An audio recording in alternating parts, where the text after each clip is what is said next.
Knicks family was popping. Not the Knicks, apparently, because they just got blown out by the Phoenix Suns, embarrassed at home at Madison Square Garden. I expected something different. I'm sure you expected something different, but it wasn't to happen. It wasn't to be. So let's get busy.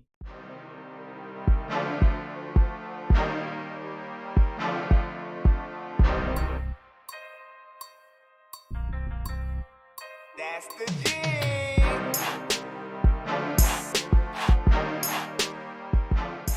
And ladies and gentlemen, this is the second time in about 2 weeks that the Knicks played the Phoenix Suns. First time we played them in Phoenix. And Devin Booker went crazy.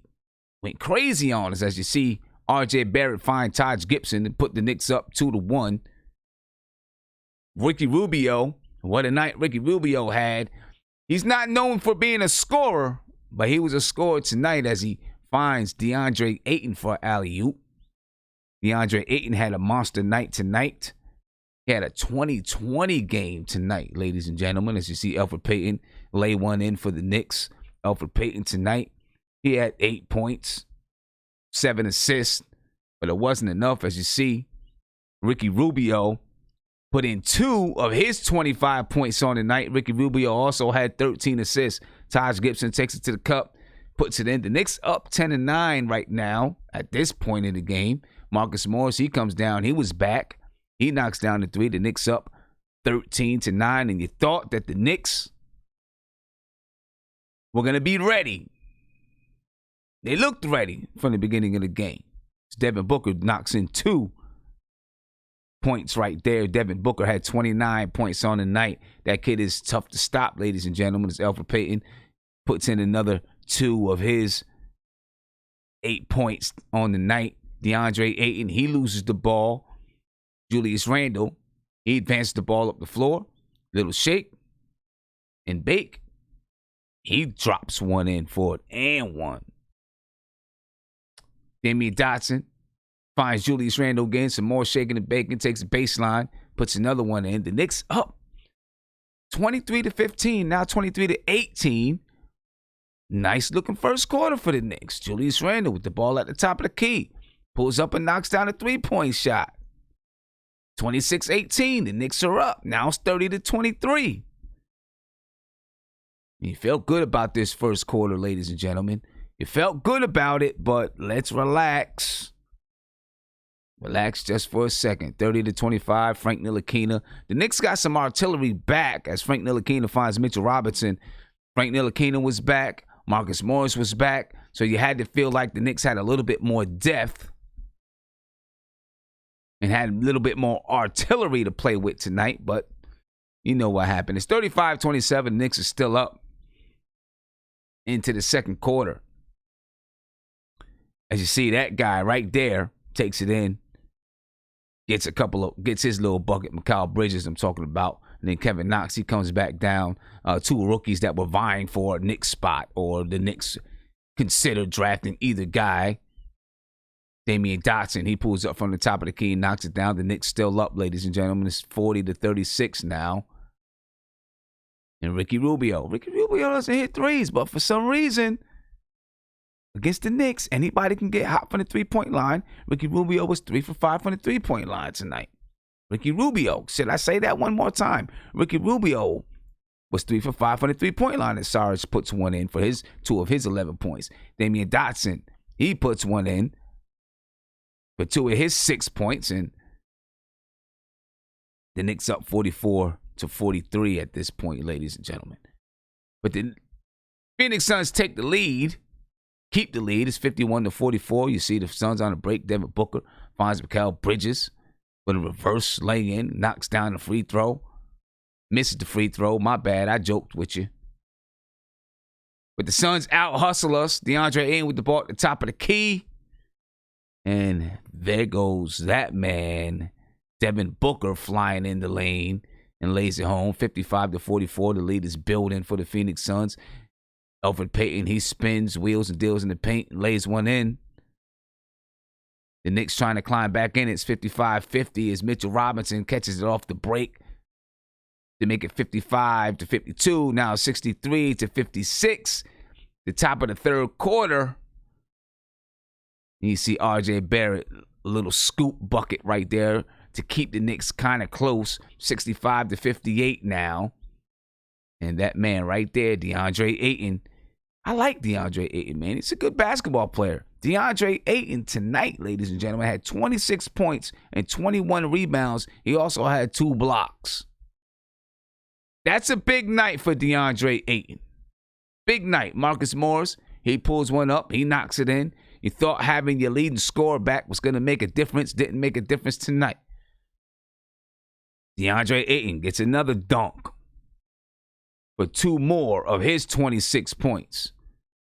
Elfrid Payton finds Julius Randle out at the top. Julius Randle finds R.J. Barrett, the guy that everyone thinks they have beef with each other, and Julius Randle won't pass it to R.J. Barrett. Well, he just passed it to him right there.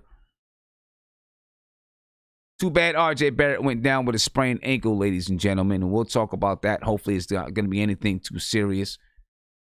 Frank Ntilikina gets the steal, finds Julius Randle on the break. Julius Randle dunks one home. Julius Randle had 26 points tonight. He only had 6 rebounds, though. He also had 3 turnovers. He also had 3 steals and 3 assists. But what do we do, ladies and gentlemen? We always leave guys open from 3. We leave guys open from 3. As you see R.J. Barrett limp off the floor because he has a twisted ankle. You know, he toughed it out for a little while, but it's only so far you can go. The Knicks down 13 points. Julius Randle gets the ball on the break. Wheeling, dealing, spinning, grinning. Puts that one in, but the Knicks still ain't winning. 82-72, the Knicks are down. You thought maybe they could make a little bit of a run, but too much one-on-one offense, ladies and gentlemen. Too much one-on-one. The Knicks tonight, they had 21 assists. They could do much better. They have done much better. Too much one-on-one, in my opinion. As you see, Phoenix Suns continue the ball movement. And that ball movement, man, spreads open the game. And it'll take you out of the game real quick and real easy because it leads to easy buckets, exciting buckets, big baskets. You know what I'm saying? As Frank Ntilikina finds Mitchell Robinson. Mitchell Robinson with a bit of a resurgence tonight. And it's no coincidence that Frank Ntilikina is back and Mitchell Robinson has a little bit of a resurgence tonight. Mitchell Robinson had 12 points and 8 rebounds. He also had 2 block shots. See, Frank Ntilikina finds Bobby Portis in the paint. Bobby Portis, he had 5 points, 10 rebounds. Frank Ntilikina, first game back, I don't know, he missed 2, 3, 4 games or whatever it was. He had 2 points and 6 assists. He also had 6 rebounds. Oh, I'm sorry. He had 2 points and 6 assists and 1 rebound. I'm sorry. As you see, Baines, he knocks it down from 3. Aaron Baines was 1 for 4 from the three-point line tonight. He only had 5 points, but they didn't need him that much because it was too many other guys like him, Deandre Ayton, doing his thing out there. Now the game is getting out of hand, 99-83. Knicks down by 16 points with 7 minutes and 45 seconds left in the fourth quarter. Now they're down 19 points. And this is pretty much it for the Knicks right here, ladies and gentlemen. At this point, the Knicks really just started playing bad. You know, you see some of these highlights right here, but the Knicks just started playing with no energy, no effort, no fight. You know, guys like Ricky Rubio were just toasting us. And if you looked at my game preview, one of the keys to the game preview was to not let ancillary players get off. And that's what the Knicks did. Because Ricky Rubio, he's not a scorer, ladies and gentlemen. 25 points tonight was his season high. He's not a scorer. But they let him get off. 25 points, 13 assists, 8 rebounds for Ricky Rubio. Come on, man. You know, and it's nothing against Ricky Rubio. It's just, you don't let Ricky Rubio get 25 points on you. He doesn't even want to score, really. It's not what he does. We let Ricky Rubio score 25 points. Kelly Oubre was out. He's one of their leading scorers. As you see, Ricky Rubio throw a half-court alley-oop to Deandre Ayton to really put an exclamation point on this game, just to let the Garden know there's no chance that the Knicks are coming back in this one. I mean, there wasn't a chance anyway, but still, they did it just to do it.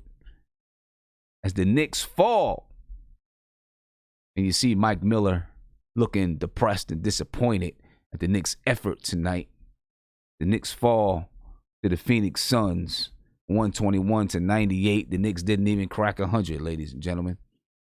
It didn't even crack 100.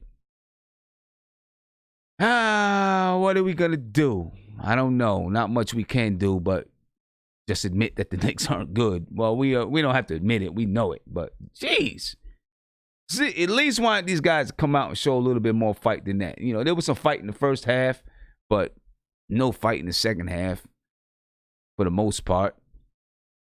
None at all. We'll take a look at some of the stats behind the game. Of course, 121-98, the Knicks lost. They got out-rebounded 53-40. Should never happen with this team. This team is supposed to be a good rebounding team. But we got out-rebounded 53-40. The Suns had 31 assists. They had 11 steals. The Knicks had 11 steals as well. They only had 21 assists. The Knicks had 18 turnovers. Both teams had 18 turnovers, but the Knicks only shot 41.1% from the field. And the Suns shot 51.1% from the field. The Knicks shot 30.8% from three, and the Suns shot 40% from three. The Knicks shot 66.7% from the free throw line, and the Suns shot 83.3% from the free throw line. Both teams had 48 points in the paint. I wanted the Knicks to take advantage of the paint. I mean, they did kinda. I feel like we shot too many threes, though. Even though we only shot 26, I feel like we shot too many of them. We got to a point where we were shooting threes. We're not a good three-point shooting team. We're just not, ladies and gentlemen. We're not a good three-point shooting team. What is the point? If we're not knocking them down, what is the point? Go to where your strength is. We have strength inside. Go there. Stop shooting threes when you're not making them. It's ridiculous. Ridiculous. Fast break points, Phoenix Suns had 18. The Knicks had 7 leaders of the game. Julius Randle had 26. Deandre Ayton, Devin Booker had 29. Assists, Elfrid Payton for the Knicks had 7. Ricky Rubio had 13. Mitchell Robinson had 2 blocks. Deandre Ayton had 2 blocks. Bobby Portis had 10 rebounds for the Knicks, and Deandre Ayton had 21 rebounds for the Phoenix Suns. And I'll go over the entire box score for the Phoenix Suns. Mikal Bridges, he had 7 points, 5 rebounds. Dario Saric, he had 11 points, 6 rebounds, 3 assists. Deandre Ayton, again, 26 points, 21 rebounds. Devin Booker, 29 points, 4 assists, 4 rebounds. Ricky Rubio, 25 points, 13 assists, and 8 rebounds. Almost a triple-double for Ricky Rubio. The next leading scorer was Cameron Johnson. Well, he wasn't the next leading scorer. The next guy that was in double digits for the Suns was Cameron Johnson. He had 10 points. Nobody else really did much. For the Knicks, Marcus Morris, he had 17 points, 3 rebounds, 1 assist. Julius Randle, he had 26 points. He was 11 for 23 for the field. He had 6 rebounds, 3 assists, 3 steals, and 3 turnovers. Taj Gibson had 5 points. R.J. Barrett, who went out with a twisted ankle, he had 7 points, 3 rebounds, 2 assists. Elfrid Payton had 8 points and 7 assists. Damian Dotson, 6 points. Mitchell Robinson, 12 points and 8 rebounds. Frank Ntilikina, 2 points and 6 assists. Bobby Portis had 5 points and 10 rebounds. Kevin Knox had 7 points and 4 rebounds. Kadeem Allen had 1 3-pointer. He had 3 points. It's kind of it, ladies and gentlemen. The Knicks lose once again to the Phoenix Suns as they drop to 11-31 on the season. Let's get to some of my guys here in the chat. I'm going to start with Guillermo. All right, Guillermo, I'm coming to you, bro. Start with you. Let me get this unmuted. There you go. What's going on, Guillermo? Ain't nothing going on, man. We are Garbaggio, man. We are Garbaggio. I'm not even talking about just everything, man. Like, you got to be kidding me. We talked about this yesterday. Don't let ancillary plays kill you. They did. Don't let DeAndre Ayton get positioned down low. He did. Don't let play the passing lanes against Rubio because you know he's always looking for the shot when he has a ball in his hands. What happened? He did. And on top of that, to add, I guess, a cherry on top, Rubio killed us. Our offense goes stagnant. We couldn't hit shots, which is one thing, but then we stopped pushing the ball around. We go into this stupid ISO mode, even when we're making little comebacks here, down by 6, down by 9, down by 5. Our offense just becomes it's the stupid ISO offense, man. I don't know, man. This is and I understand. Look, if this was just young guys playing, I wouldn't have any problem with it. But this was trash, bro. Like we had our veterans in there. Julius Randle had, I guess, a good game offensively, but overall the defense was just piss poor. Perimeter defense getting back on your man was piss poor. Guys were tired. RJ unfortunately had the ankle sprain. Look, dude, with an ankle sprain, look, we don't need you to be a hero. Get him the hell out of there. There's no point in trying to act. In the heat of the moment, when you get an ankle sprain, yes, adrenaline kicks in. If it's not a full break or something like that, if you tie your shoelaces and you put them maybe double socket or whatever, yeah, fine, you might be able to pay. There's no point in doing that. He should have been off the court. That was kind of stupid to keep him on there. Thank God I don't think there's any more structural damage, whatever, or strain or whatever. But it's just stupid. It's going to get fat. It's going to get swollen. Let him ice it. Let it bit. Overall, this team, man, is just, we go away from certain things, man. And I think Mike Miller I don't know the voice of it or whatever. I don't know what's happening. But he has to reiterate to these guys, move the damn ball around, dribble, drive. And for one thing, and I've seen this in another game too, our guys have to learn when we're playing against a front court that's good defensively. I saw a lot of times tonight where we're literally jumping, trying to drive against Deandre Ayton when he's already down their position to no avail. Like, it was just stupid. I'm not talking about necessarily the big guys. I saw Julius Randle had a nice little spin or whatever. But guys like Knox, guys guys, stop trying to like if it's not there, dribble it out, pass it around, move the ball around. There's no point in trying to drive with your man and DeAndre Ayton, me at the weak side, because he's gonna block it. He's not a dumb guy. He's not a dumb defender. So I don't know, man. This was just a terrible game, and we did this at home. And again, of course, the pick and roll again killed us. I mean, it's just.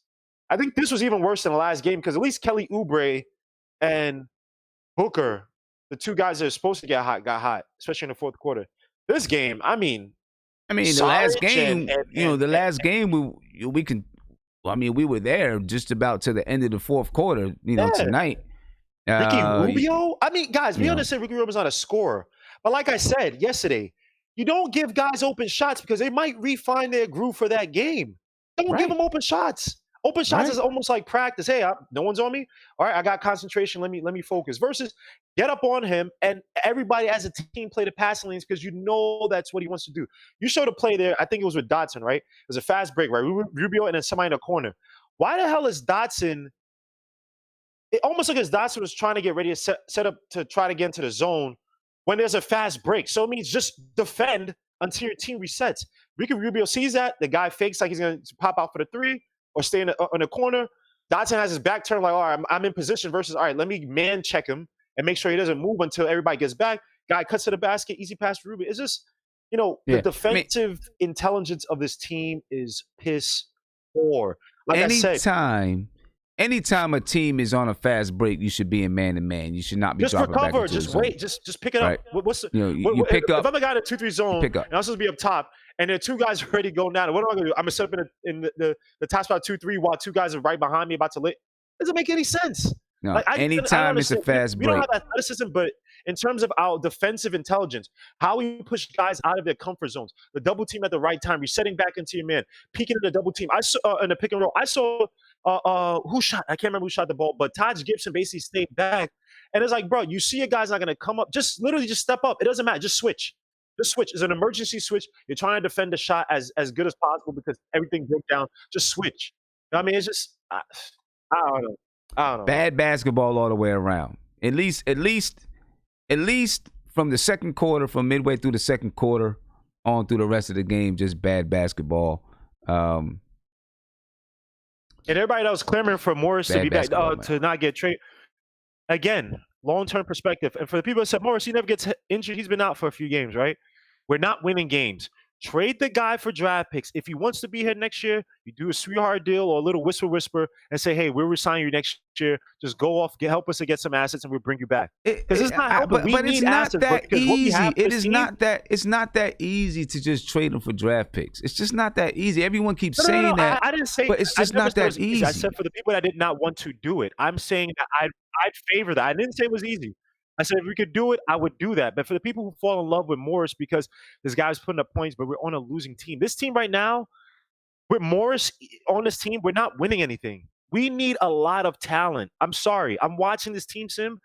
We need talent. We need a lot of fresh talent. We need some power. Right. Not some I power mean, forwards. I We mean need some that's true. athletic I'm just guys saying who can it's move, not who can going to defend. be it's not going to be that easy because if I can guarantee you, if they trade Marcus Morris to get a first round draft pick and they take on salary, everyone's going to complain about that too. You know what I'm saying? Because they don't want to take on I never said salary. it was easy, but I'm just saying for the Right. people that So it's wanted not going to him be here. as easy as just trading him because he's an expiring contract. A team that takes him back, even if they're a playoff team that takes him back. Right, First they of have to give all, up the expiring, the teams that really want him don't have cap space. Right. Right. So it's not like they're going to be absorbing his contract. Right. It's not going to be like that at all. You know what I mean? So the teams I that want him said it don't was have cap easy. space. Oh, someone said means, I can't do that. I thought we discussed it. I thought you could do that I as long as they don't waive him. guess, yeah, I think you can. From what I read, I think you can. You know what I'm saying? King E161. If you get some information, I said differently because we talked about this, but yeah, we talked about it. I think as you long can. as he's not waived, you could do it. And I'm not saying it's easy, Sim. I'm just saying this team needs talent. Talent. You see how guys like the Heat, how in terms of just young players, we need some young players that fit whoever the coach is. Hopefully, it's a good coach, solid coach, whether it's Mike Miller, whatever. We need guys who can, because too many times I've seen for the past few games where when we get down defensively, everything gets down. Like, we guys don't hustle back. I don't know if it's their age. I don't know. It's just, I get it, but see, this is where some of it is age, of course, with some of the guys on the floor, with some of the guys is age, right? But this is where everyone. This is where and the reason why I keep saying I don't want the team to make a move because just like you just said, when you bring in players, you're bringing in players because a coach has a certain style that they're going to play. Right. You know what you know what this coach wants to do. You know what the philosophy is going to be. We don't know who the coach is. That's true. But so who are you trading for? Too, I know you also incorporating this too, but I'm also thinking picks because picks are basically, hey, there's a fresh batch of kids coming in. You have another chance in the first round to pick up a PJ Washington, pick up a Graham, pick up one of these guys who kind of fell for whatever reason. Maybe they're underscouted, not say underscouted, but misscouted, if that's a word. We just need young talent on this team. We need guys who are going to run. We need guys who in their positions are dogs. And I understand people talking about Wooten and stuff. I think we're going to see Wooten after we'll see him after the trade deadline. The deadline, after trading deadline. But this team cannot use an infusion of hungry, energetic talent soon enough. I don't even care these guys are losing by 30. But it says a thing when Ricky Rubio is doing Patrick Mahomes types alley-oops on our team in the Garden. That's embarrassing, bro. That is embarrassing, man. Like that, no. And I'm not one of these guys like Portis, hey, smacking the back of the head. That's the thing where we're arguing in the locker room like, yo, bro, we letting this guy embarrass us. And I say he's not a good player, but they're literally playing around with us because guys aren't getting back. We're just off mentally. We're not engaged in the game. We're not getting back on defense. Our perimeter defense is piss poor. Pick and roll defense piss poor. Guys are cutting behind us like it's freaking the Princeton. Like what the hell is this crap, man? Like, the one thing I'll say is this. A lot of people I know over the summer, some people asked about, Ricky Rubio, and a lot of people were like, Ricky Rubio's garbage, da da da da da. You know what I'm saying? I would not have minded Ricky Rubio being here. I always liked the way that Ricky Rubio played, even though he's not a scorer. He's improved his 3-point shot a little bit. He's shooting like 33% for the year. He's a point guard that can, like we said, he will get the other people involved. Devin Booker can go get his. He can get everybody else involved. You know what I'm saying? If we had a guy like him, like a legitimate point guard like him on this team, I don't know if we'd be much different, but our offense would look better. I gotta look at this. I know you gotta go, Isaiah. This is my last point. I think when you look at the stats too, man, the Suns run a lot more off ball than we do. Guys are and that's to help out Ricky Rubio's weakness because Ricky Rubio one-on-one is not going to sit there and score against you. And I think a lot of guys last year were comparing, Payton and Rubio, not directly, but I think a lot of guys would have been fine with Payton. It's just that our offense, we do the passing the ball up top, the handoffs and stuff. And we look better at times because it's a little bit quicker, but we don't have a lot of off-ball offense. Monty Well, Williams, he incorporates that. That's why Devin Booker looks a I lot better. He get incorporates that. a lot more off-ball, a lot more pick and roll. There's a lot more motion with guys off the ball in that offense that we have. So Ricky Rubio comes to the Knicks. He might look, and say Payton went to the Suns. Payton might be looking like Ricky Rubio because I they don't just think won a so lot because more I than think because I do think that you still do, even you still do use the talents that you guys have. And Rubio is a passer. Rubio is a very, very good passer. 100% agree. Right? So it's like if you have Ricky Rubio on your team and you don't incorporate some of the stuff that the Suns are doing, then you're just a terrible coach, right? Because you know that Ricky Rubio can find those guys. I don't know if Elfrid Payton can find the people the way that and sees the floor the way that Ricky Rubio sees the floor. I wouldn't say so he's you may not be able to put that type of stuff. Because when he came from Barcelona, whatever that team was, he was always known as a passer. I'll give him that. But Right. Elfrid Payton, and I'm not saying that he's as good as a passer as Ricky Rubio. Elfrid Payton has improved this game where his court awareness is solid. I mean, he's been having some crap games. I know people are going to kill me for that, but his court awareness is not bad. He's a good passer. He's a good facilitator. I just think that this offense, we don't have enough off ball. It's either we do a little triangle thing where we clear out. We might do a little dribble, the handoffs up top. We might have one guy cut to the basket, maybe RJ once in a blue moon. But honestly, we don't have enough off ball in this offense. Like, even if we had Ricky Rubio here, I feel like the Knicks would fail to use those talents, and they'll try to look what we do with Frank. And I'm not. Don't take Frank this as is me saying nowhere that Frank near is on Ricky Rubio's Rubio. level. I'm not saying that. Nowhere But Frank near that. is of the facilitator mold, and Frank literally has to dribble, drive, penetrate to kind of create that. We don't have what we had, say, with KP and the system. I'm talking about, not KP the player. When guys were moving more off ball in that first half a year with Hornacek, we don't have that. We don't do any of that. So Ricky Rubio may have suffered the same way, and we'd be talking about some other point guard that we could have died. I mean, I think the thing with Ricky Rubio, and Ricky Rubio to me is the type that it would, be able to take some things on himself on the offensive side of the ball and probably be able to create some things just because of his court vision. Like, his court vision is when you have a point guard that has that kind of court vision, your players are going to cut. Trust me, because they know that they are going to get the ball. You will see the players will move so much different just on their own. Because a point guard like that, and this is just my opinion, and I'm not saying you're wrong about what the Knicks would have done, because you could be totally right.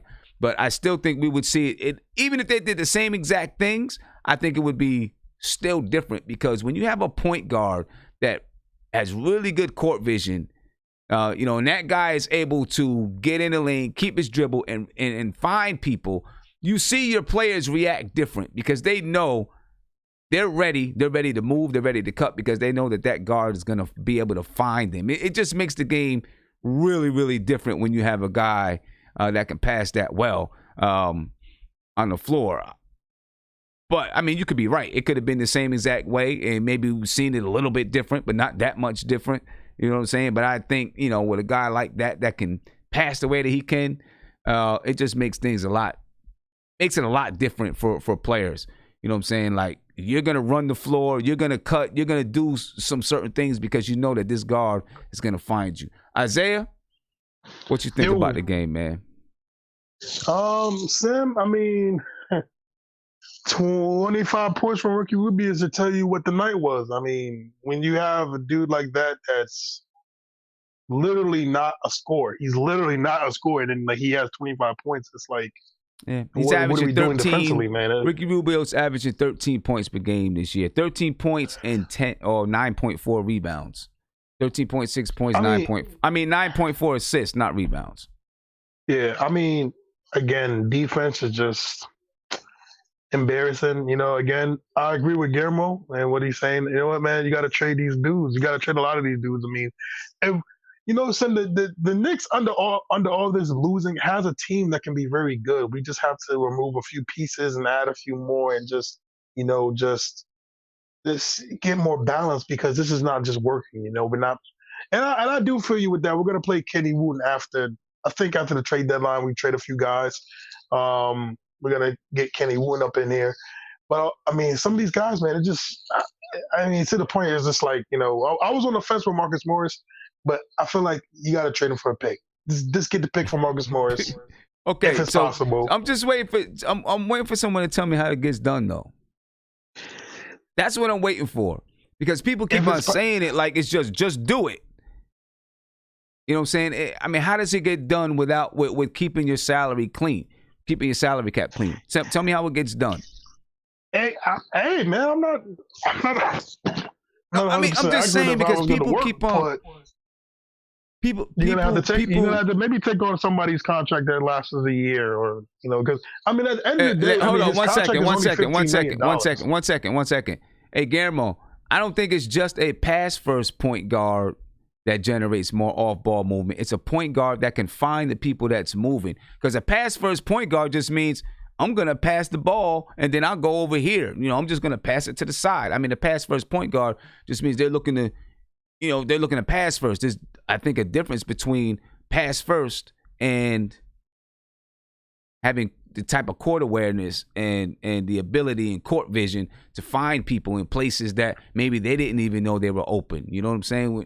There's a difference there, between pass first and someone who really has court vision and can really find people in crevices and those type of things. There's a reason he's averaging 9.4 assists. And, I mean, he's been that kind of a guard since he's been in there, since he's been in the league. You know what I mean? But yeah, tell me, people say Clippers. Okay, so so Clippers trade who? Without taking back salary. That's what I'm asking. That's what I'm asking. The one I've seen is everybody talking about Mo Harkless, which actually does work. If you trade Mo Harkless and trade Marcus Morris, that actually works. And the Clippers are going to give us a first round draft pick for that? From Marcus Morris? The Clippers are going to trade Mo Harkless and give us a first round draft pick for Marcus Morris? I think they would. Okay. You act like that's out of the question. Okay. Like they wouldn't do that. They need shooting, and they got a big body defender for LeBron. Of course they would do that. I don't know. First of all, Mo Harkless makes $8.9 million. Wait a minute. Let me see what he makes. Maybe hold up. That's an old one. Let me see what he makes this year, Mo Harkless. Right? Because obviously that was the name that's been going around, right? Mo Harkless. So let's see what does Mo Harkless make this year. Mo Harkless makes $11 million this year. So you need another $4 million that you got to add in there to make the salaries match. Okay, and so now you got to make the salaries match. Right after that, and who knows? I guess I'm not looking at the team right now. Right now, I'm just looking at Mo Harkless. Let me try to pull up the Clippers salaries. Let me pull up the Los Angeles Clippers. All right, so the Clippers have. Let's see who they have on the bench that can make up that $4 million. Let's see. Let's go down the line. Mo Harkless makes $11 million this year. He's a free agent in 2020, 2021. Right? So then you need, another player. They're not giving up Montrezl Harrell. You can forget that. If anybody thinks about that, put that out the door. Patrick Patterson makes $2 million. You could make that work.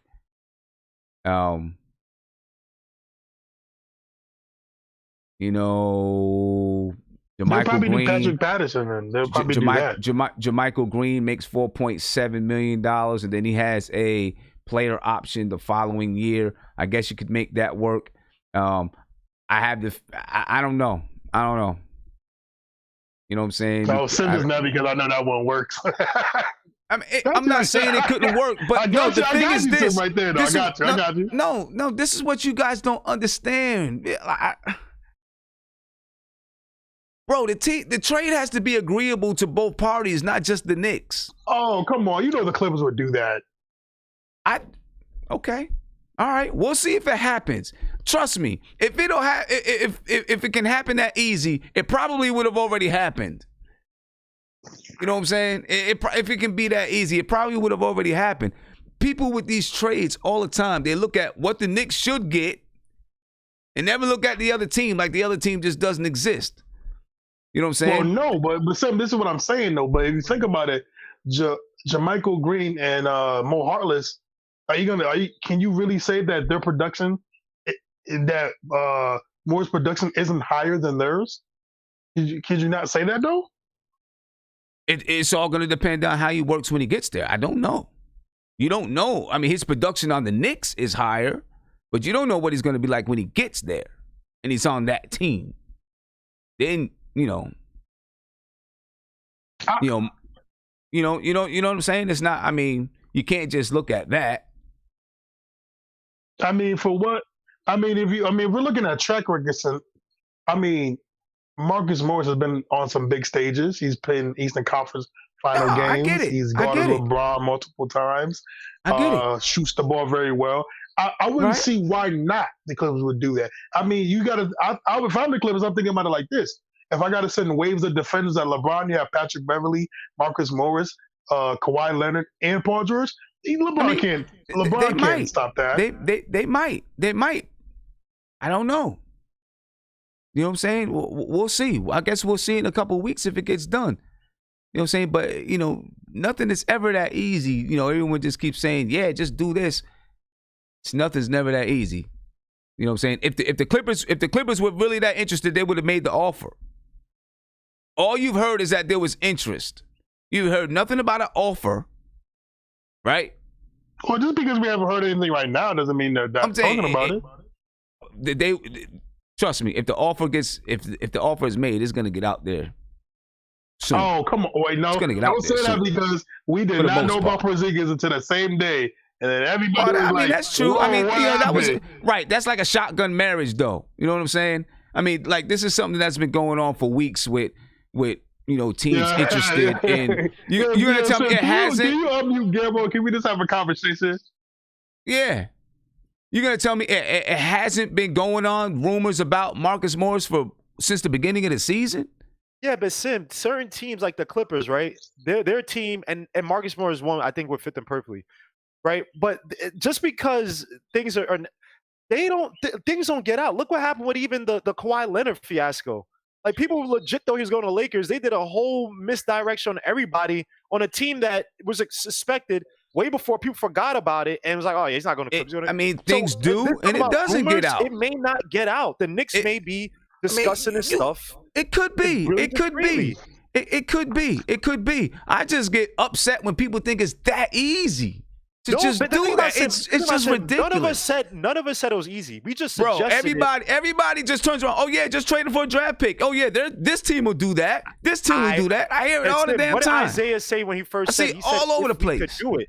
He said if we could do it. And what I say when we first started, I see it all over the place. That for all the people that said that Moore should stay here, I said that I would prefer to trade him. I didn't say it was easy. It's not about if you prefer. No, I'm just saying people just, and it's not. I'm not pointing at you. I'm just saying people just keep on saying do this and do that, and then people get upset that it's not done yet. Like maybe they're not talking about it. I mean, like, they just got to trade. They just got to trade. It's like the trade deadline is February the 6th. Right. The Knicks could be to when the Clippers are like, oh crap, we lost. What's his name might be out for a few weeks. What's this guy's name? Lou Williams might be out. The Knicks are playing this smart. You wait to the trade deadline where guys have to panic. So we don't know. We really don't know what's happening. We have no idea really what's happening, right? Things can be discussed. Things may not be discussed. All these beat writers, whatever. After the whole KD, Kyrie thing, I don't really trust any of these guys to really know much. And I know Woj, whatever, but he has connections where people give him stuff. So all these guys are planned, so they really don't know anything.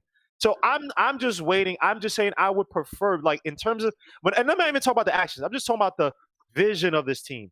Sim, this team as is constituted right now with a guy Marcus Morris who's now having neck injuries, which are not good. Guys like Portis, who I don't think is a good long-term solution for this team. Oh no, he's not. I don't like Bobby Portis. Needs to have the ability to pick talent, and we talked about this yesterday. Guys like when we talk, it may not be picks, and I don't know what the trade would be, but we need to start looking at guys who are getting the Trier treatment, right? The guys like Malik Beasley, who for some reason we don't understand, are being burned on the bench.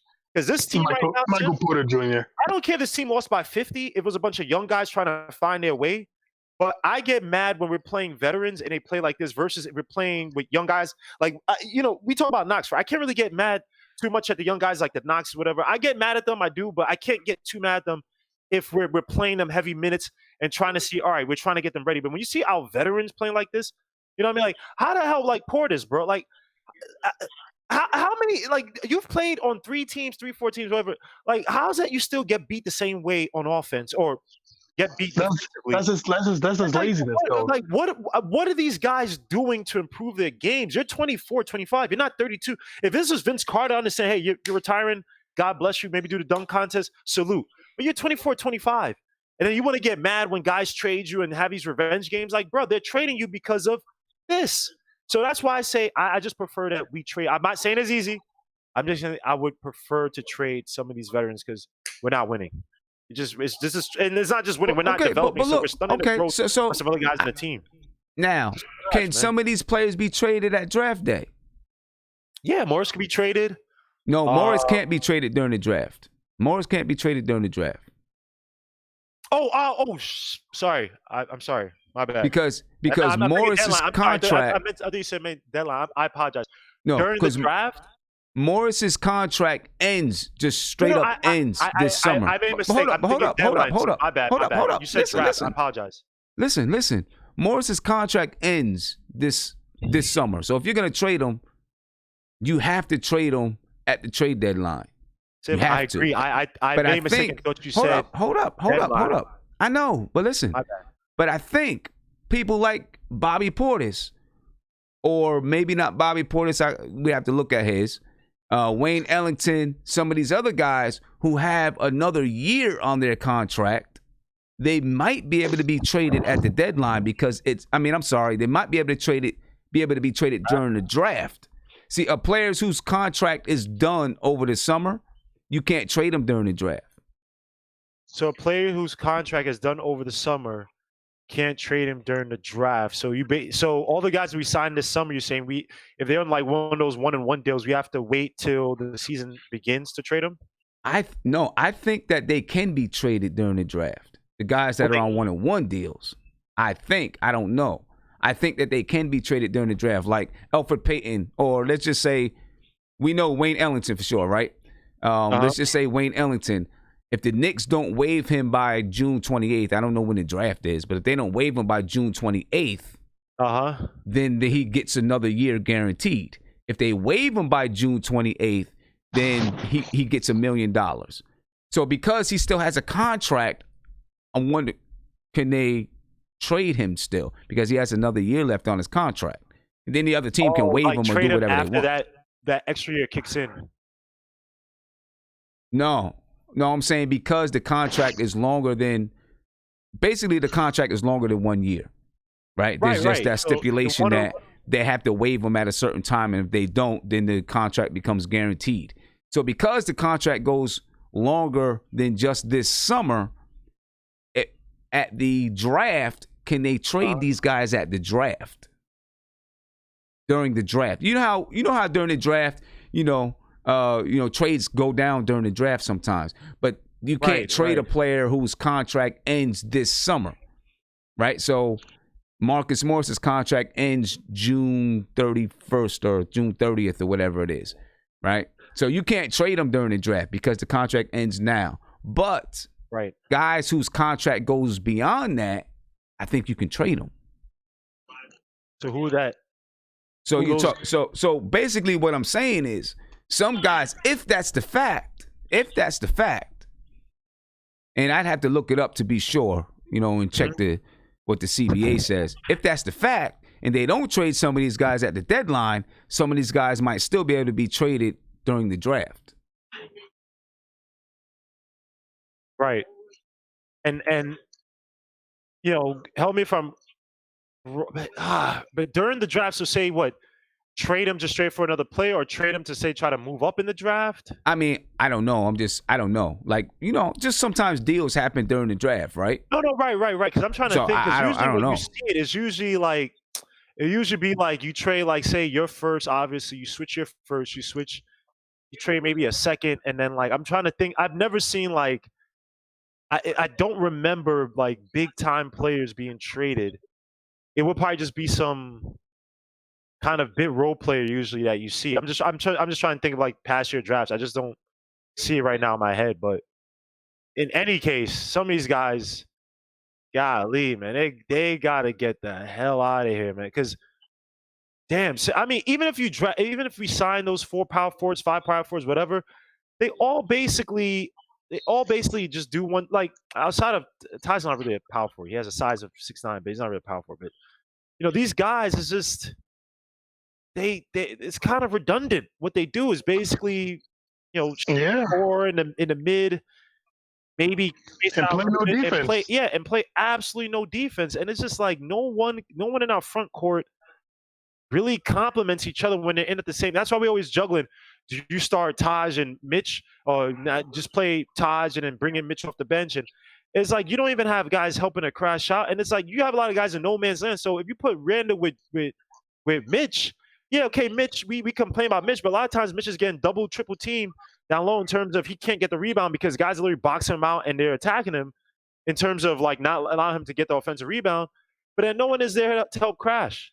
And defensively, it's like, it's just, they're doing the same thing where it's like, It's a mess right now, man. It's a mess so right now. I don't know what it is, but scouting, it just sucks because I hate this that we don't have continuity. We don't know what's going to happen this summer. Everybody could be gone in terms of front office. Mike Miller might just be gone. Steve Mills might be gone, and Perry might be gone, and it might be Mike Miller and the new GM, whatever, might want to keep him.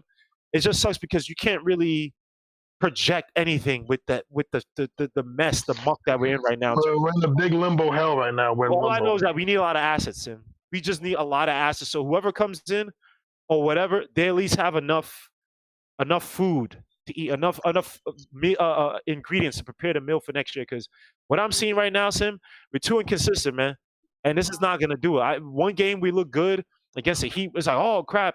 And it's like, is it that we did good against the Heat because maybe we got up against the Heat mentally?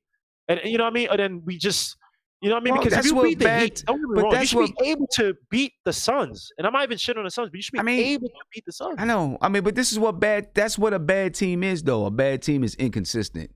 That's the only thing they're consistent at, right? Is being inconsistent. That's what a bad team is.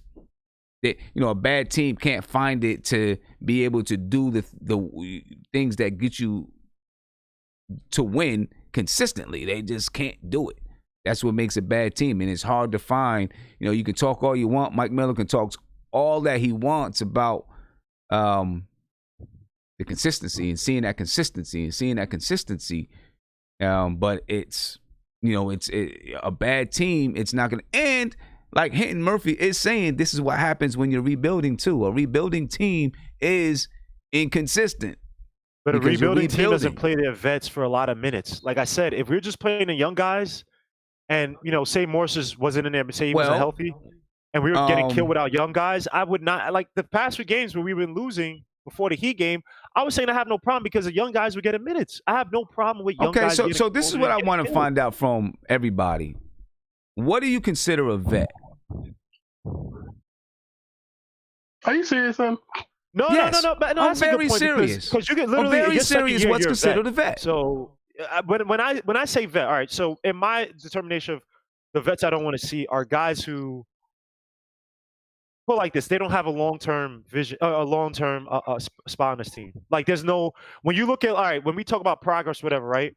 It's not these 1, maybe 2-year type of guys. It's guys that we say, all right, we drafted this guy, or he was a really young guy. We brought him in, undrafted, whatever, and we project him.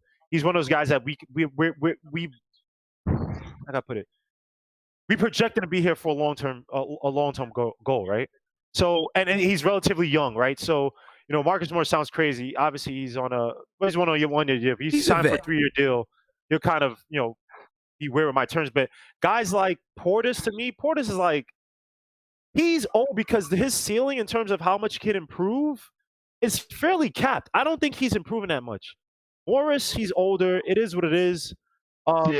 Guys like Dotson. This is the reason why I asked the question. This is the reason why I asked the question. Who you consider a vet, right? Because some people would say that Julius Randle's a vet, right? But he's 25, so he's still fairly young, right?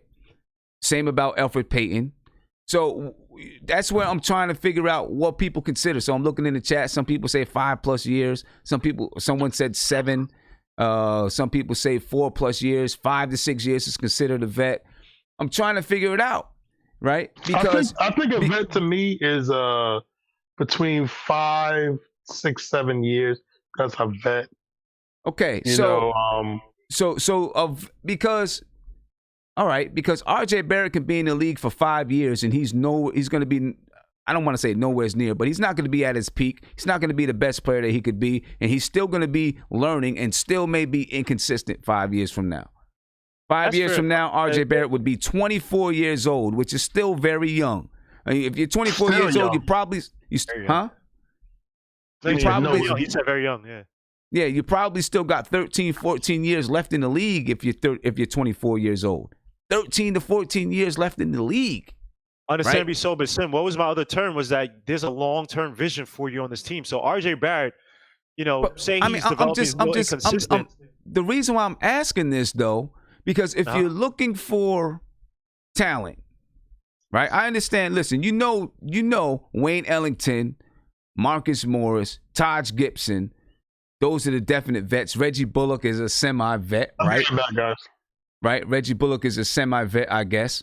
You know what I mean? So then, if you're looking for talent and you're looking to find who are going to be the guys that stick around that we're going to have a long-term relationship with on this team, there may be some guys that they might still want to look at Elfrid Payton. They might still want to look at Julius Randle to determine, because even though he has a 3-year contract, his contract is movable in my opinion. You know what I'm saying? If they wanted to trade him, I think they could trade him and get a decent trade out of it. Sorry, who you said? Randle? Julius Randle. To me, his contract is movable. If they wanted to trade him, I think they could still get a decent trade out. They can get it, not like still. I think they can get a decent trade out of him if they wanted to. I think it's a good contract and it's a movable contract if they wanted to, right? So they might, some of these guys, they might still be looking at. Damian Dotson, he's not a vet in the league, but he's 24 years old. He's just as old as Elfrid Payton and Julius Randle and those guys, right? But people wouldn't consider him a vet because he's been in the league for 2 to 3 years. But then how much better is he really going to get? Yeah. We really have to look at that stuff and know who are we saying? Is it we're saying we want Taj Gibson, Marcus Morris, and Wayne Ellington gone, everybody else is cool? Or you want Elfrid Payton gone too, Julius Randle gone too? Maybe let's not. All right. So since because of the confusion behind the semantics and our definitions, because it can be all over the place. Right? So who do you see, Sim? Let me ask you. So I can put you on a spot. I'm just joking. But who do you see as the guy, or see are the guys that you would want here for a long-term vision? Like at least 5 or 7 guys where it's like, or however many guys that you say, these are the guys I kind of want. These are my core guys for the next 5, 6, however many years that you're trying to build around this team right now. For the 5, 6, for core guys, however many you want to pick. You gonna say Mitch and RJ? You say 2, right? Like guys that I'm sure of, right? Like guys that I'm sure of. For me, well, but I don't even say sure of. It's just that guys that you could be wrong in the future, could be right. But I have about 5 guys that I look at and I say, I think I definitely want these guys to be on the team, and I'd be looking for the next 3 to 5 years, at least 3, right? Can I guess RJ 3? Barrett. Can I guess 3 already? I said 5. No, I'm gonna guess 3 of them. I already know 3 of them already. Okay, go ahead. Knox, Mitch, RJ. Yep, Frank Ntilikina, Julius Randle. I'm not saying I don't have positive thoughts on Julius Randle, but you're really high on. It seems like you're high on Julius Randle in terms of.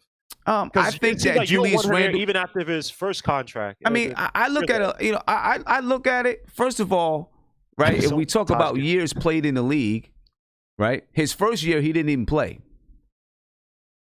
Right, so that cuts down a whole 82 games of experience for Julius Randle. Mm-hmm. Right, so if you're looking at player maturity, how long has he been in the league? Spent a year with the Pelicans. Spent 3 with the Lakers. 3 years with the Lakers. One of those years he didn't play. Hold on.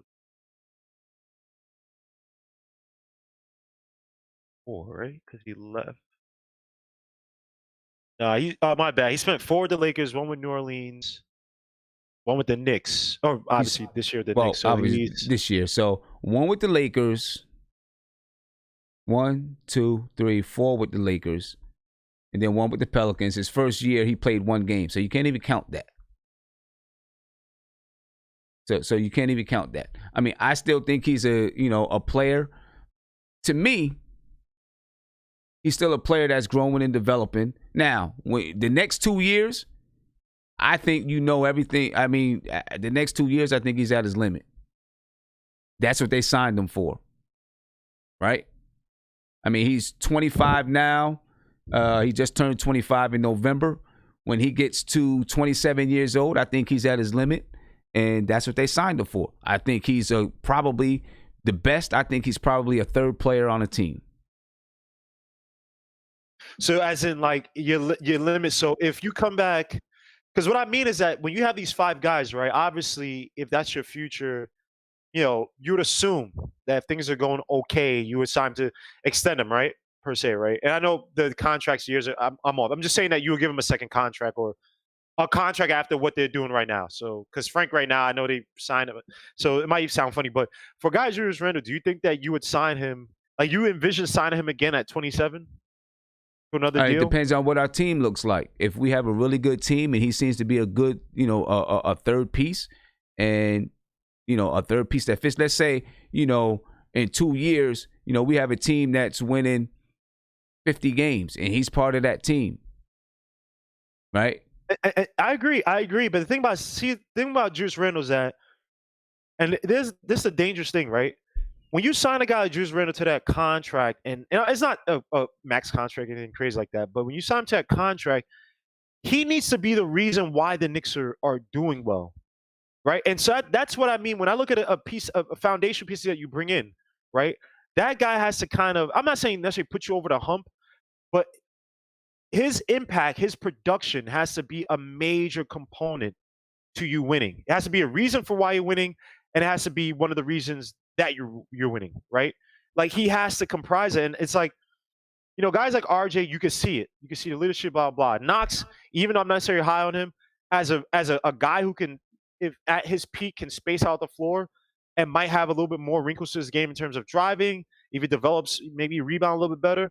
Frank Ntilikina's defense, facilitation, if he can ever be aggressive on a consistent level. And who's the other guy we said? Frank Ntilikina, RJ Barrett, Kevin Knox, Mitchell Robinson, Julius Randle. See, to me, when I look at that right there, right, that's actually a lineup. I mean, first of all, when you look at the lineup, everybody on that lineup is under 21 except for Julius Randle, and he's 25, right? All of those guys are really, really young, obviously, besides Julius Randle. Now, as you go on, and if you get better players that add pieces around, because, you're looking at, and we're trying to say that this team should be, I mean, I understand what you're saying. I don't think that paying a guy $19 million a year, you're saying to him, you've got to take us to the playoffs. I don't think that. You know what I'm saying? Because in today's NBA, Tim Hardaway Jr., there was a stupid contract making $17 million a year. Right? I don't think, obviously, if we thought that he was that guy, somebody would have gave him the max if they thought he was that guy. Right? His max probably could have been $30 million. That's what's his name's max is? Brandon Ingram. His max is like $33 million. So if they thought that about Julius Randle, they would have gave him the max. But clearly they didn't think that about him. You know what I'm saying? So I don't know. That's why I find it kind of weird, the whole foundational, in terms of the context of what we're talking about, in terms of the 5 guys or however many guys that we mentioned. The thing with Julius Randle is that when I look at him, right, when I'm looking at certain guys, right, I already see a leader on this team, right, and that's RJ. I see guys who, and I'm not getting into who hates who, but it's like I just see Julius Randle. You give him that type of contract, he comes in with a bunch of young players. He's been in the league, and we're not winning, but he's putting up numbers offensively, and he's always been that minded. He's never been defensively minded. He's never really change his game. But like I said, he could be if I say he could be a third player on a team. So let's say RJ turns out to be your second player, and then you pick up a player that's your first player that's at the 3 spot or something like that. You don't think he could be a third player? I think he could be a third player on a team, on a good team. I think Julius Randle is one of those guys where his game, it's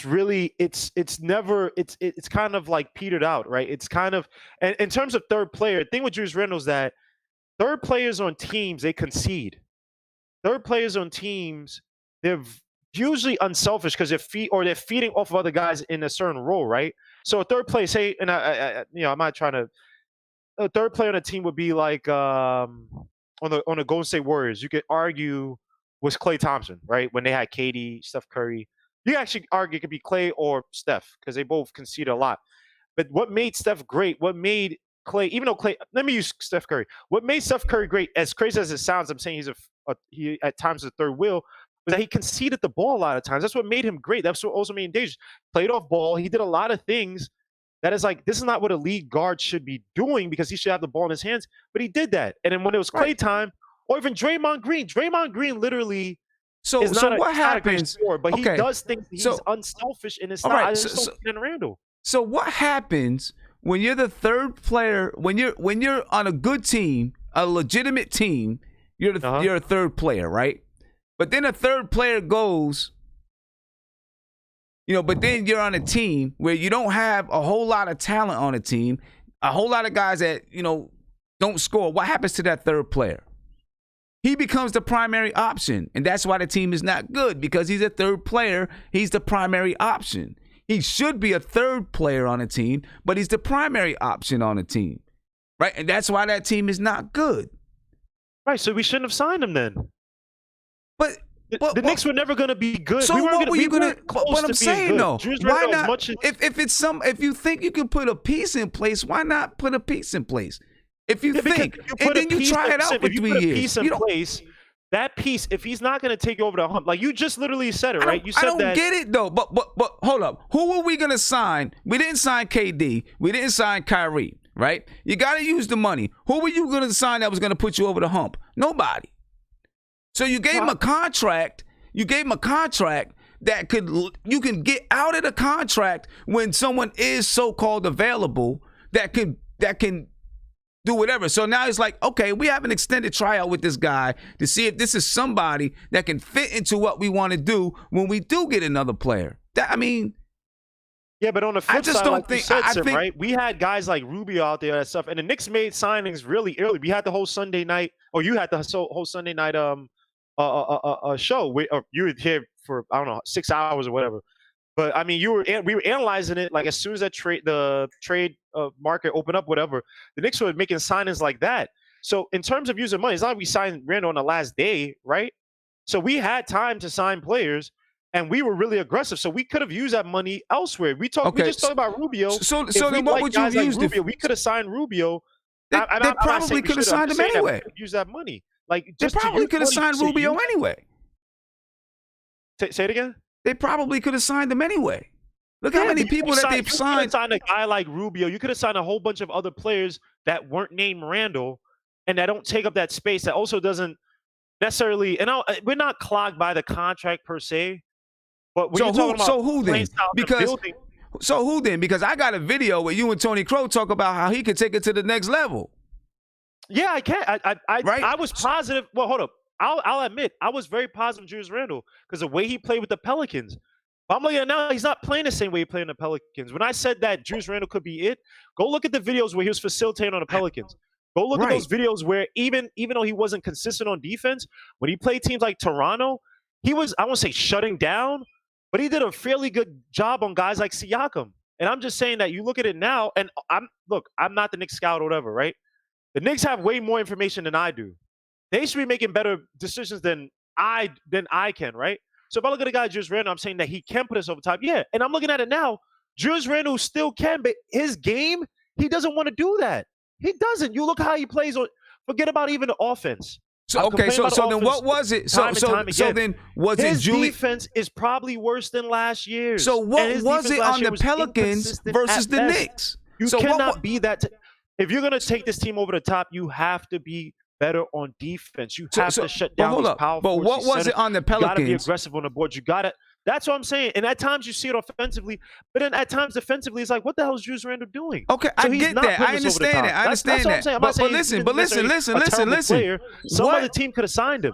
But check it's it. looking But like listen, he's hold not that up. guy for the Listen, Knicks in terms of when his contract ends Guillermo. that second year, because I know it's 2-1, whatever. Guillermo. I don't foresee this team re-signing him or Okay, so listen. picking up that next year and What then maybe was possibly it? sign him and say, hey, he's a guy. We're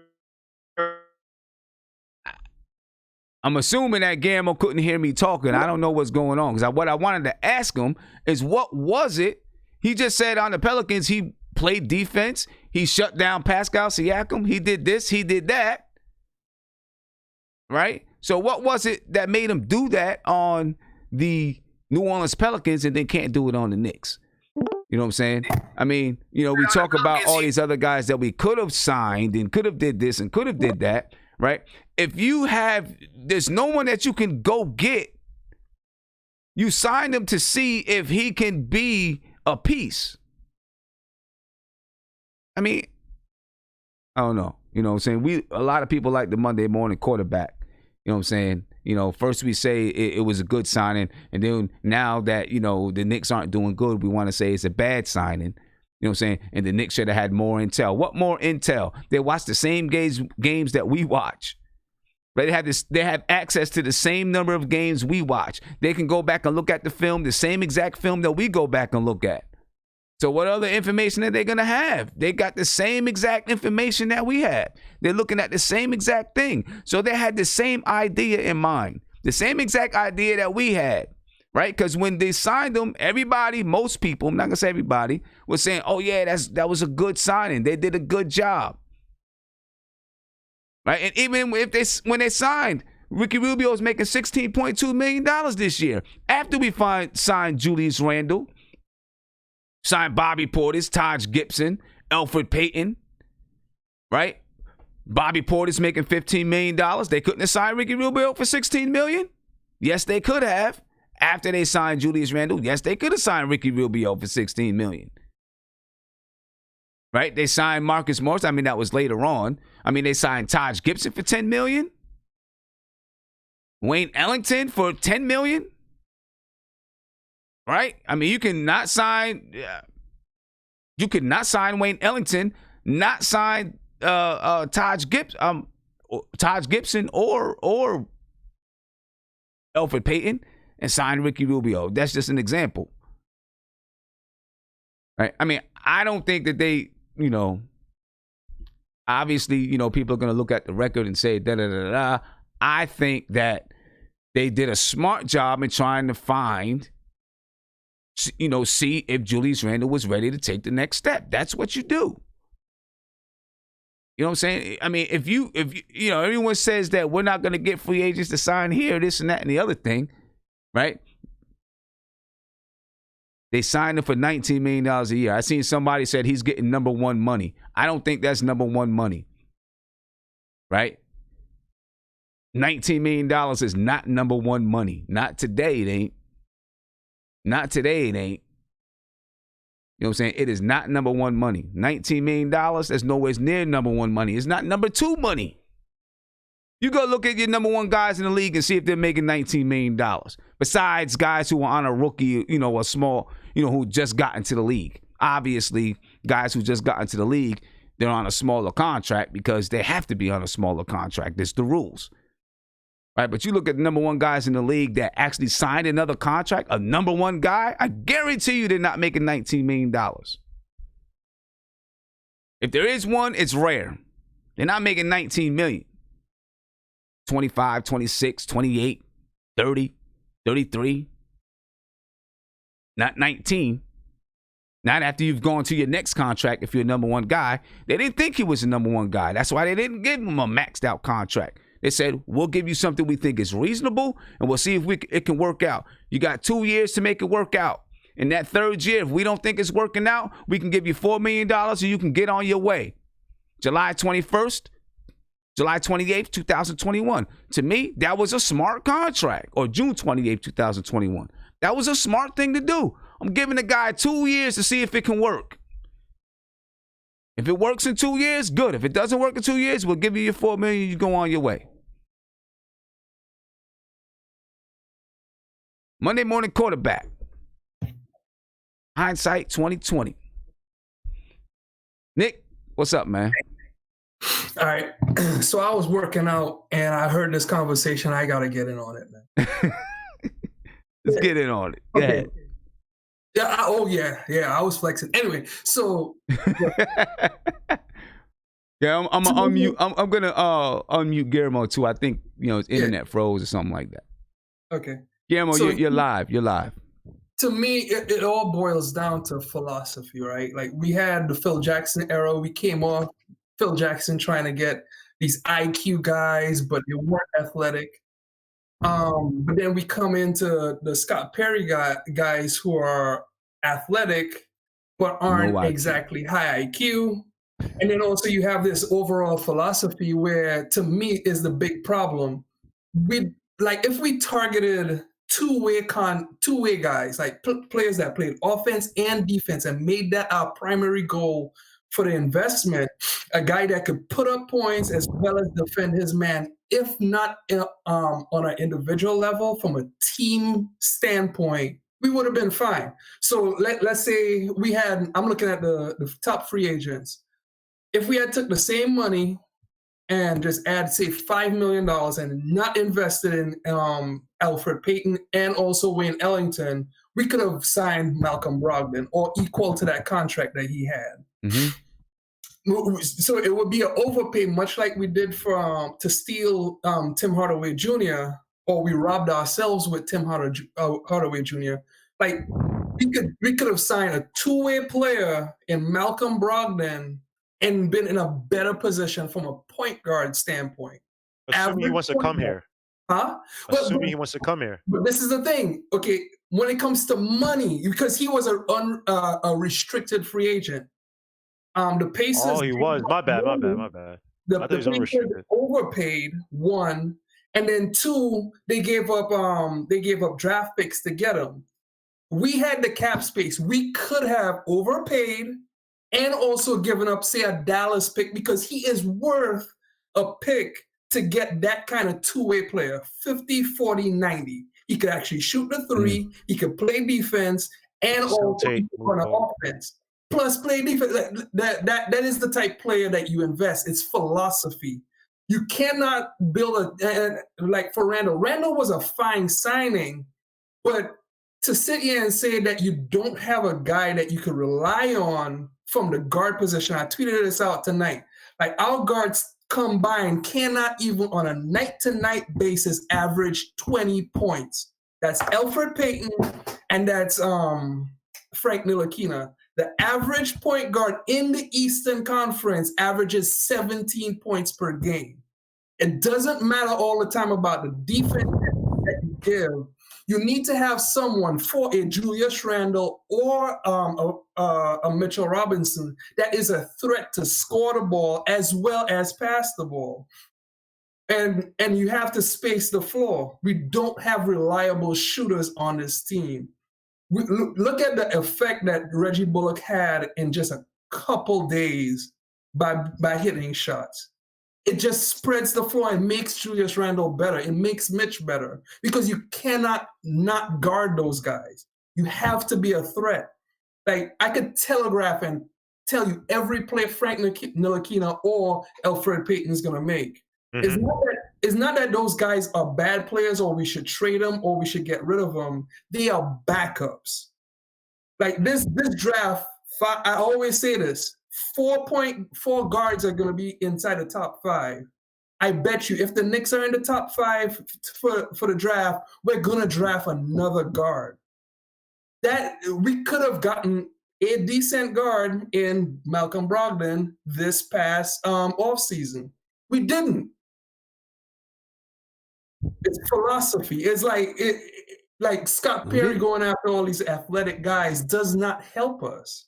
Because we're not set up right for it.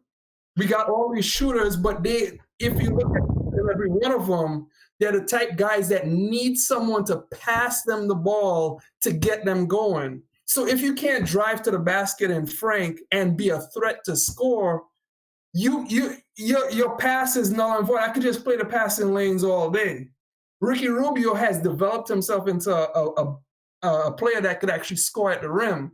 So his passes by just playing the passing lane are tougher to guard. So like, those guys improve. Frank is a long ways away from improving to get to that point.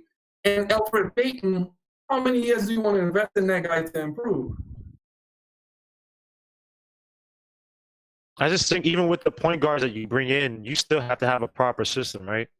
Because if you have, and I get what you're saying with the point guards that we have now, you see them more as backups. But again, you bring in, look at the point guards who are going to be at the top of the list for the draft, right? The LaMelos, I guess if Cole Anthony declares, who's this guy? Halliburton, even guys like Cassius Winston, who I'm not necessarily high on, but these are I'm just trying to name the guards. You still have to have a proper system. And I think that our system, even though we have slightly better ball movement, it's still predicated on needing a point guard who could dribble, drive, penetrate, and pass out to the guys on the perimeter. And, you know, I just don't know if that system with this upcoming draft, with some, I don't know who the free agents are. I just think that to offset the need for such point guards, well, you need to have more off ball. And that's something off ball is it's free. You don't have to bring in a whole bunch of places. You have to just, and I understand Mike Miller came in part season, so he doesn't have a lot of leeway to change the system drastically. But I feel like for so many years, probably since, not so many years, but since Hornacek, we really haven't implemented an offense that was actually intelligent. There's no running offense that looked like the early 2000 Heat, where it's this dribble, drive, penetration, kick out to the perimeter, and we don't have the play. We didn't have the point guard for that, and we're kind of doing the same thing now, and we don't have the point guard for that. So I'm not saying Frank or Payne are the saviors. I'm kind of ready to move on to a point guard that we could bring in long term, be the starter that we could build around, or we could sign and build around. But it's like our offense, our offensive system, because of what Fizzo had and the fact we can't change now, that's also adding to the fact that our plays look ineffective, dude. Look tonight. When we can't go ISO, when the ball's not moving, when guys aren't hot, you know, we don't make easy shots for ourselves. We don't make easy passes in terms of, look what Ricky Rubio did tonight in terms of how he shredded us. And me and Sim were talking about this before you came. You probably listening. And I do think it's a mixture that Ricky Rubio is a facilitator at heart. His court awareness is one of the tops in the league. I also think that Monty Williams incorporates a system where guys are moving. Like Sim was saying, I was trying to say this. You can have a point guard who does that, but you still have to have guys designated to set the picks, where they set the picks, when they set the picks, how they set the picks, when to move, how to move. Like, you still need to have that in the system. And I just feel that we hinder ourselves by next year we got to get this guy. All right, next year we're gonna sign this guy. Oh, next year we can sign. This team could sign several players that we could sign to Malcolm Brogdon or that stuff, and we can still look bad because our system is just, it may not fit Malcolm Brogdon. Malcolm Brogdon is not Chris Paul, where he's system agnostic, right? He could just be he could be almost in any system and do well, right? You know what I mean? So it's just, I don't know. I just feel like I wish there was more intelligence from the coaching standpoint, right? To incorporate things that makes it easier for the players. So then it's a lot. We're not in dire straits to overdraft a point guard this year, because we might draft the wrong point guard this year because we just need a point guard. And we go when we draft, I'm just making up a name, say LaMelo Ball's not the right guy, right? We go in and now we're screwed for how many more years, because now we have to see if this guy's going to pan out. And he might prove by year 2 that he's just not the one, because he doesn't do what you just said. No, but okay, Guillermo, there's multiple ways to win a game, right? Remember, of course. So you could out team. You could also outscore a team. You could out defend a team. There's multiple ways to do it. The reason why I say in the philosophy, if you go after two-way players, right, across the board, I can depend on this guy to give me defense. I can depend on this guy to give me offense. From a baseline level, because remember, we came off 17 freaking wins last year. From a baseline level, if you told me every player on my team or every player that we signed, I think it was like 7 to 9 guys, every player I could depend on to give me offense, defense. Reggie Bullock style, offense, defense. Marcus Morris, offense, defense. And down the line, I could depend on these guys to do their job. Right. The effect on Mitchell Robinson, if he doesn't guard his man properly, and I take him off the court, he would see someone either just doing their job at the baseline level better than him, and he knows I may lose my job to that guy, and I have to step my game up. Mm-hmm. It raises the competitive level of the entire team. The coach could then say, I know that I could depend on any one of these guys on my team. Even if you just say offense, defense is the baseline for everyone on my team, and I could depend on everyone, and you still sign Julius Randle, I could sit here and say when Julius Randle gets beat, the person that's behind him on we'll help out. We'll pick him up. Is dependable on picking him up. And that's why I say it's Malcolm Brogdon. He may not lose his man, and that man may not never get to Julius Randle's level. But then on when the Knicks are playing defense, but then also when that player comes back and they're playing offense, they got to guard the guy in front of them. Mm-hmm. Unlike they don't have to guard Frank. They could step 4 feet back and still take away the passing lane and and make it harder for Julius Randle. So the ability for the team to defend the Knicks is harder if you have guys that are dependable on offense and dependable on defense. We have to establish those lines. So is it talent or is it coaching? But see, that's what I'm saying. It's kind of between the both. Because I think that we need the assets. We need to bring in a lot of players. We need to rethink what we're trying to do this summer. I think this summer was try to showcase guys and do whatever, Bob, and trade them off for assets. Yeah. That's obviously not working because we don't even – outside of Morris, you can't really name guys that we pulling at straws over who to trade or whatever, right? When I look at this team, I agree with you in terms of I think we're on the same page, essentially. A guy like Malcolm Brogdon, I think is a really solid player. Don't get me wrong. Yeah. You know what I mean? But we only also see Malcolm Brogdon on relatively strong team. And I think he'd be a good two-way player for the Knicks. But it's like, I gotta put it. I mean, I get what you're saying. We see a lot, man. I want to get on to some other things. But I mean, I get what you're saying, Guillermo. The only thing is sometimes your players can make whatever you're trying to do look good. And sometimes the system that you put in can make players look bad. So it works. It works both ways. But listen, the Minnesota I was about to say Timberwolves, but Timberwolves, Winterwolves. Yeah, they traded Jeff Teague to the Atlanta Hawks. They're trying to get D'Lo. Right, they're trying to get D'Lo. We do know that they had some interest in Dennis Smith Jr. Oh, right now, given Dennis Smith Jr.'s oblique injury.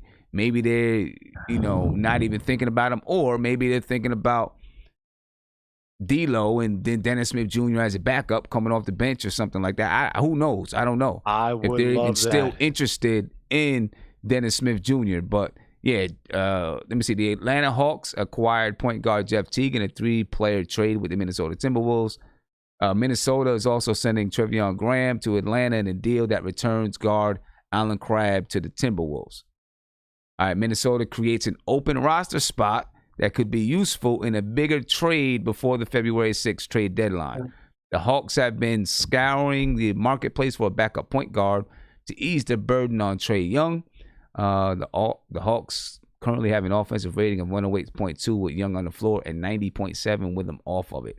All right, so Teague, I don't know, who was the backup point guard for Minnesota? Let me look up. But see, they got Jared Culver playing point guard right now. Jared Culver? Yeah, they do. They have been playing him at point guard, starting point. Culver like a guard? Yeah. Like a 2 guard? Yeah. They just been playing him and Andrew Wiggins at point guard right now. They've been playing it like that for a while. Well, you know why they're doing this, right? Because they want that whole cat playing with D'Lo and who's the third guy they wanted to play they want to all play together? Remember when Cat or D'Lo one was like, "Yo, I want to play with Devin Booker, D'Angelo Devin Russell, and I guess Cat. I mean Devin Booker ain't going nowhere, but I mean they're trying to get as close as possible. And Cat's talking about complaining. Yeah, I'm trying to look at the damn roster. This stupid Let's see. So yeah, Minnesota. they got Jordan. No, Jordan Bell's a forward. Yeah, Allen Crabbe just traded Jarrett Culver. I don't know how he's playing at the guard. They got Shabazz Napier and Jordan McLaughlin. He's playing well, and they've been winning. They just started winning some games. Their defense is better since Cat got injured too. So I mean, they're getting better as a team. Yeah. And this trade, I think what's his name? Flip Saunders' son. He likes the idea of big guy running point and making plays. So Allen Crabbe fits into that.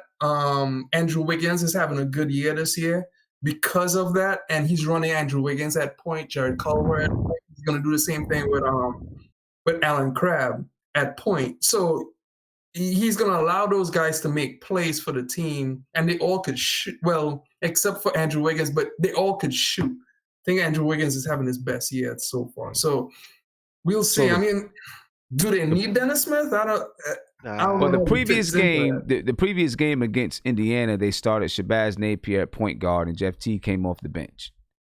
Yeah.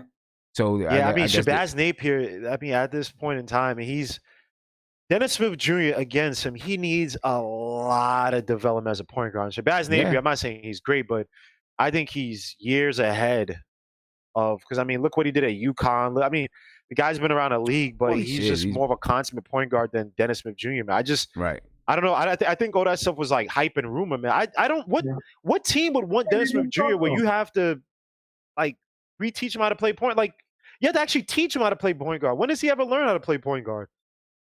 I mean, it all depends on how they plan on using them. Who knows how they're going to use him? I don't know. They obviously, they like him. I don't know if they like him anymore, because of his injury. I guess it depends on how they want to use him.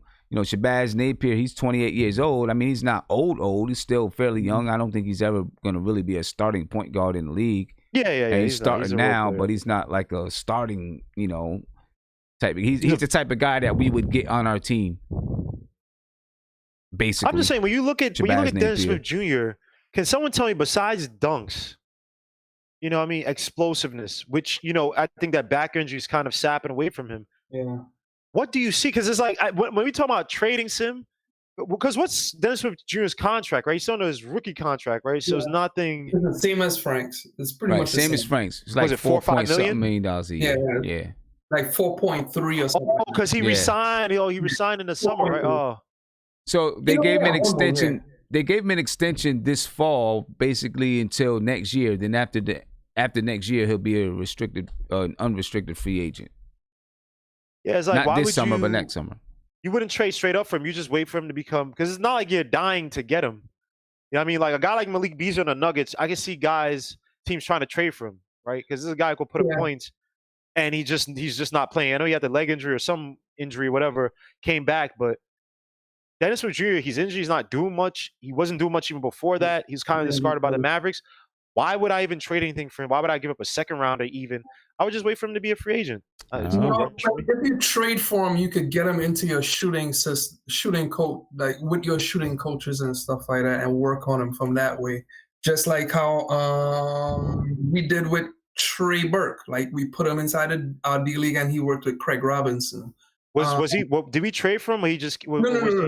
He signed, but I'm just saying he was like a mid-season signing. We started or like 1/3 of the season signing, and then we just put him inside the G League and we worked on him. Right. But we don't that's one of our problems too. If you want to talk about like rebuilding the structure of the team, we need a legit shooting coach. Craig Robinson isn't here anymore. We need someone who could actually build shooters. That's one of the secrets behind San Antonio. Like they have one of the best shooting coaches in the league, and that shooting coach needs to then work with with the main coach so that we can develop moves and stuff and offenses based on what they could learn. Like the idea of Frank going to a shooting coach and then coming back with quote unquote better moves or whatever. Like the head coach doesn't know how to use what the hell he's doing, or even to work with Coach Collette inside France, and then still not know how to use them here in America. Like, it's too many philosophies. And that's the thing. We need stability this summer, man. And I'm not a fan of Mills, whatever, but if we're gonna start anew. And that's why it's important for Dolan to hire the right people. Because I agree. And we were talking about this, Sim, before when I was saying that these guys should play together and, you know, blah, blah. But, I mean, continuity, it stands for – and I understand. And the summer is only 8 weeks, essentially, that they probably have off or whatever. I'm thinking of school times. But, anyway, they have many weeks. So it's not like they're going to become best buddies, whatever. But I would like some continuity. I don't want to see guys on Instagram anymore – you know, talking about, oh, yeah, I work with Chris Paul. And it's like, I want to see. Yeah, I know. You don't want to see guys playing in the World Cup. No. Right? I didn't say that. You want to see guys at the Garden working out. I want to see what Nick said. I want to see these guys work with real professionals, not players that they're still playing against who might not give them all the secrets, not guys who are going to put them on regimented systems where, like Nick was alluding to, they're shooting. I don't know what these shooting coaches do. In terms of all their, but I'm pretty sure they go through strenuous drills and things that basically build their muscle memory. I want to see that. So when the Knicks come in, it's like what the Heat do. Look at the Heat's conditioning program. You know what I mean? Like it's like there's a coach. You can't come in. They got on James Johnson, excuse me, because he came into camp fat. You know what I mean? And not say he was shamed, but it was looked down upon. Like, dude, what are you doing? And they got him back on to losing that weight off. And it's like that's what I want the Knicks to have. I want them to have those type of coaches where it's like in the summer you're legitimately working and we're not taking Instagram videos, because when these Instagram videos come out and you come to the season shooting like DSJ with a little hitch, whatever that hitch was in his body, and he's playing at 2 miles per hour, it's gonna be like, what were you doing to this whole summer? You know what I mean? Like, I just want the Knicks to be good, man. Like, what the hell? I feel you. I mean, listen, I don't know. Gotta be good, man. I don't know what they did. Dennis Smith Jr. came back shooting. His confidence looked lower. He came back shooting worse. Yeah, he was. Whoever was working with him, his form was bad. His form was bad. But see, and that's the thing too. Like the shooting, from the shooting coach standpoint, and I gotta get this out there. There was some idiot for one preview game that said we should get Mark Jackson, Van Gundy, and also Tom Thibodeau a trifecta. Oh my gosh! I don't remember who that was. But you remember that team will be running to the ground. Yeah. I remember that. But so Sim, the one thing that guy brought up is, why don't we send our guys to like Chino Hines? And the problem is, a lot of our guys actually do work out at Chino Hines in LA. Yeah. That's not the problem, or that's not the fix. We got to realize that, okay, James, if you want to use James Dolan's money, hire Drew Hanley, or even the guy that Chris Brinkley, who is right there in New York, right?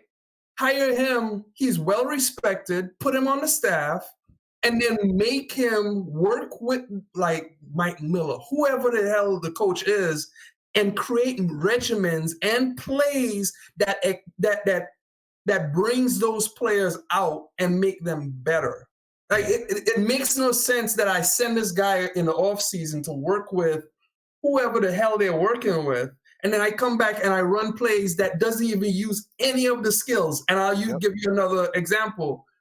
In the offseason, at Chino Hines, Ben Simmons works with Chino Hines, right?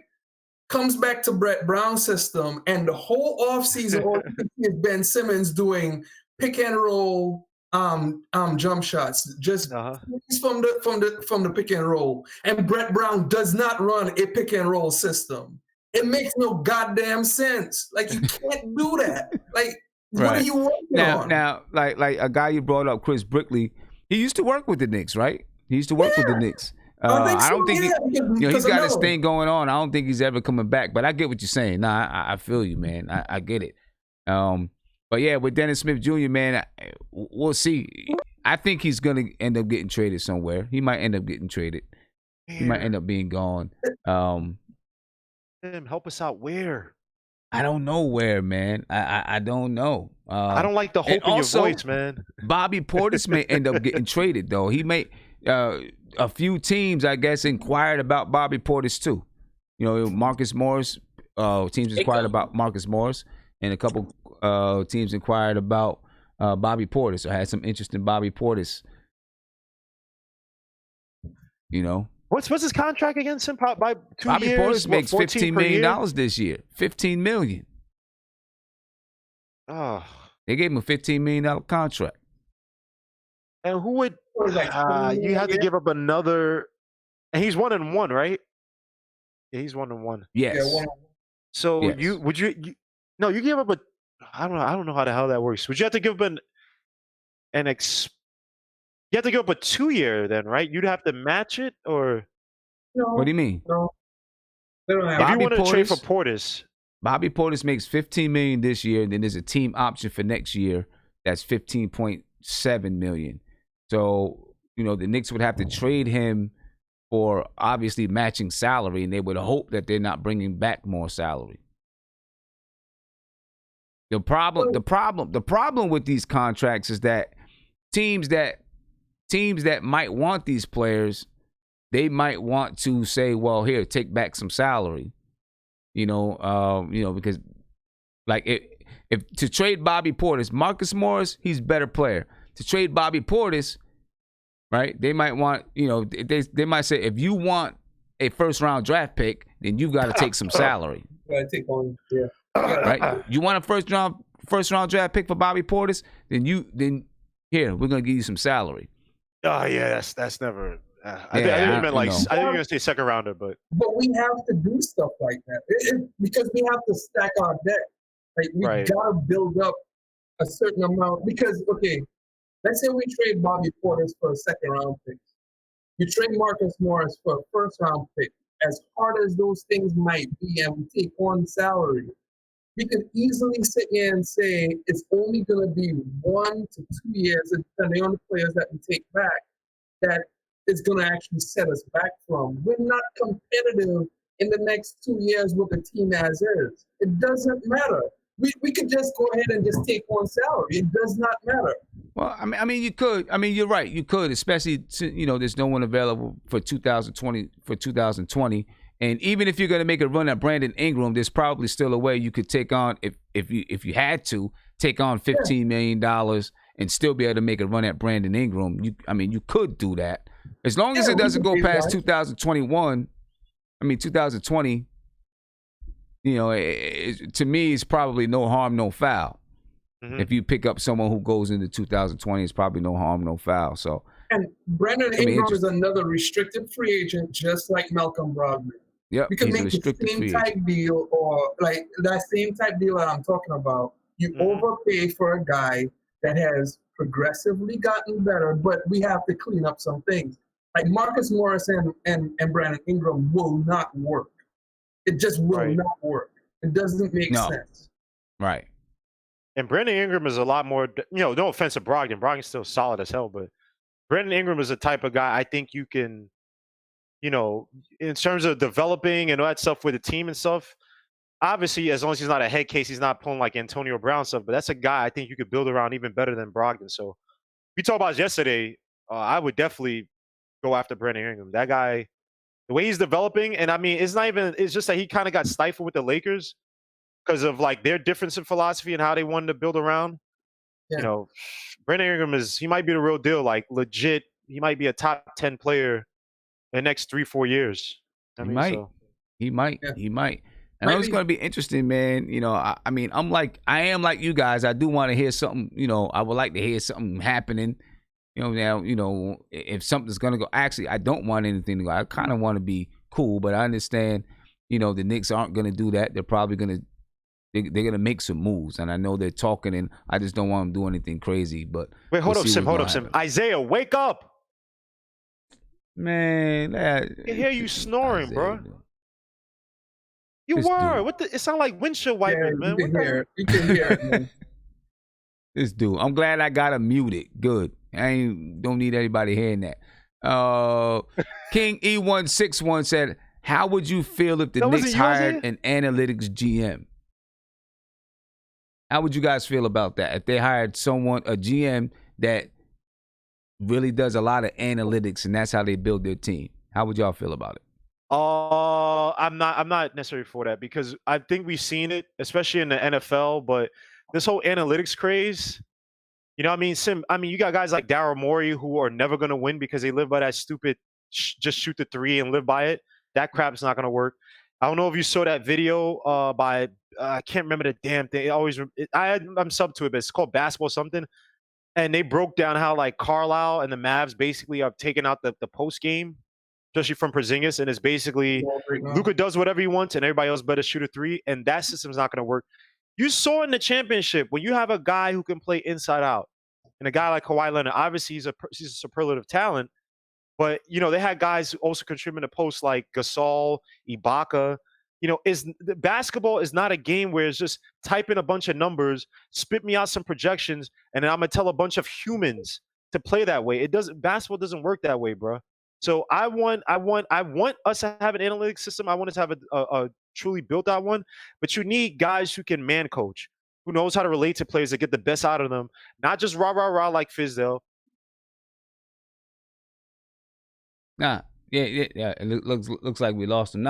I agree though. I agree. I'm not. Analytics is cool, but you can't account for the human element when it comes to analytics. You can't account for the heart. You can't account for what's upstairs.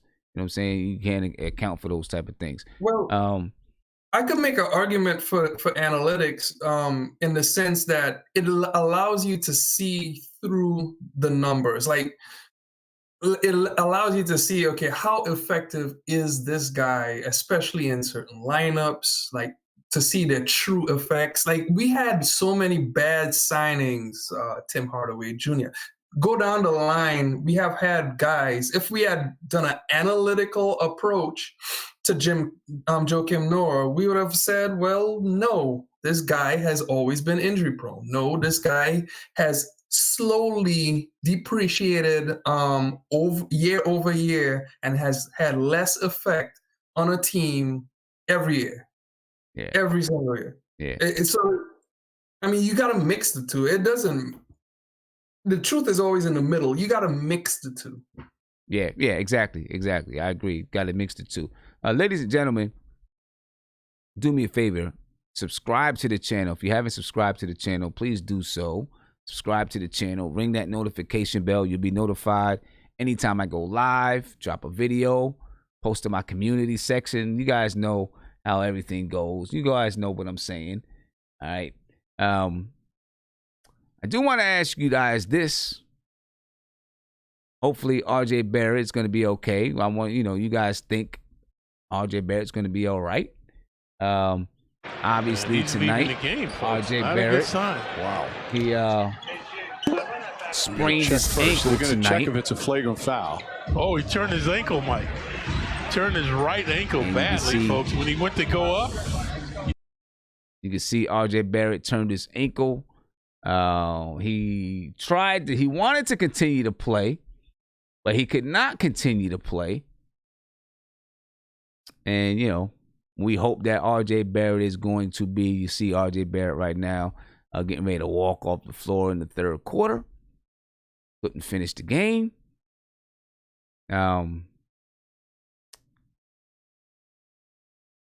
good thing is that he was able to walk off under his own power, so I don't think it's going to be too crazy, right? I think, maybe he'll a couple of days out. He'll probably rest it for a couple of days. What do you think, Nick? So it just depends on like what kind of degree sprain he has. The fact that he could walk off kind of helps. If it's a high ankle sprain, you know how those go. It's kind of hard to say. Like, so just full disclosure, I am an ER nurse. And it just depends on the thing, because we could just ice that and tell him go back out and play. So, right. I mean, it just depends. If it's high ankle, shut him down for the year. Yeah, check this out. My daughter sprained her ankle this summer, right? Mm-hmm.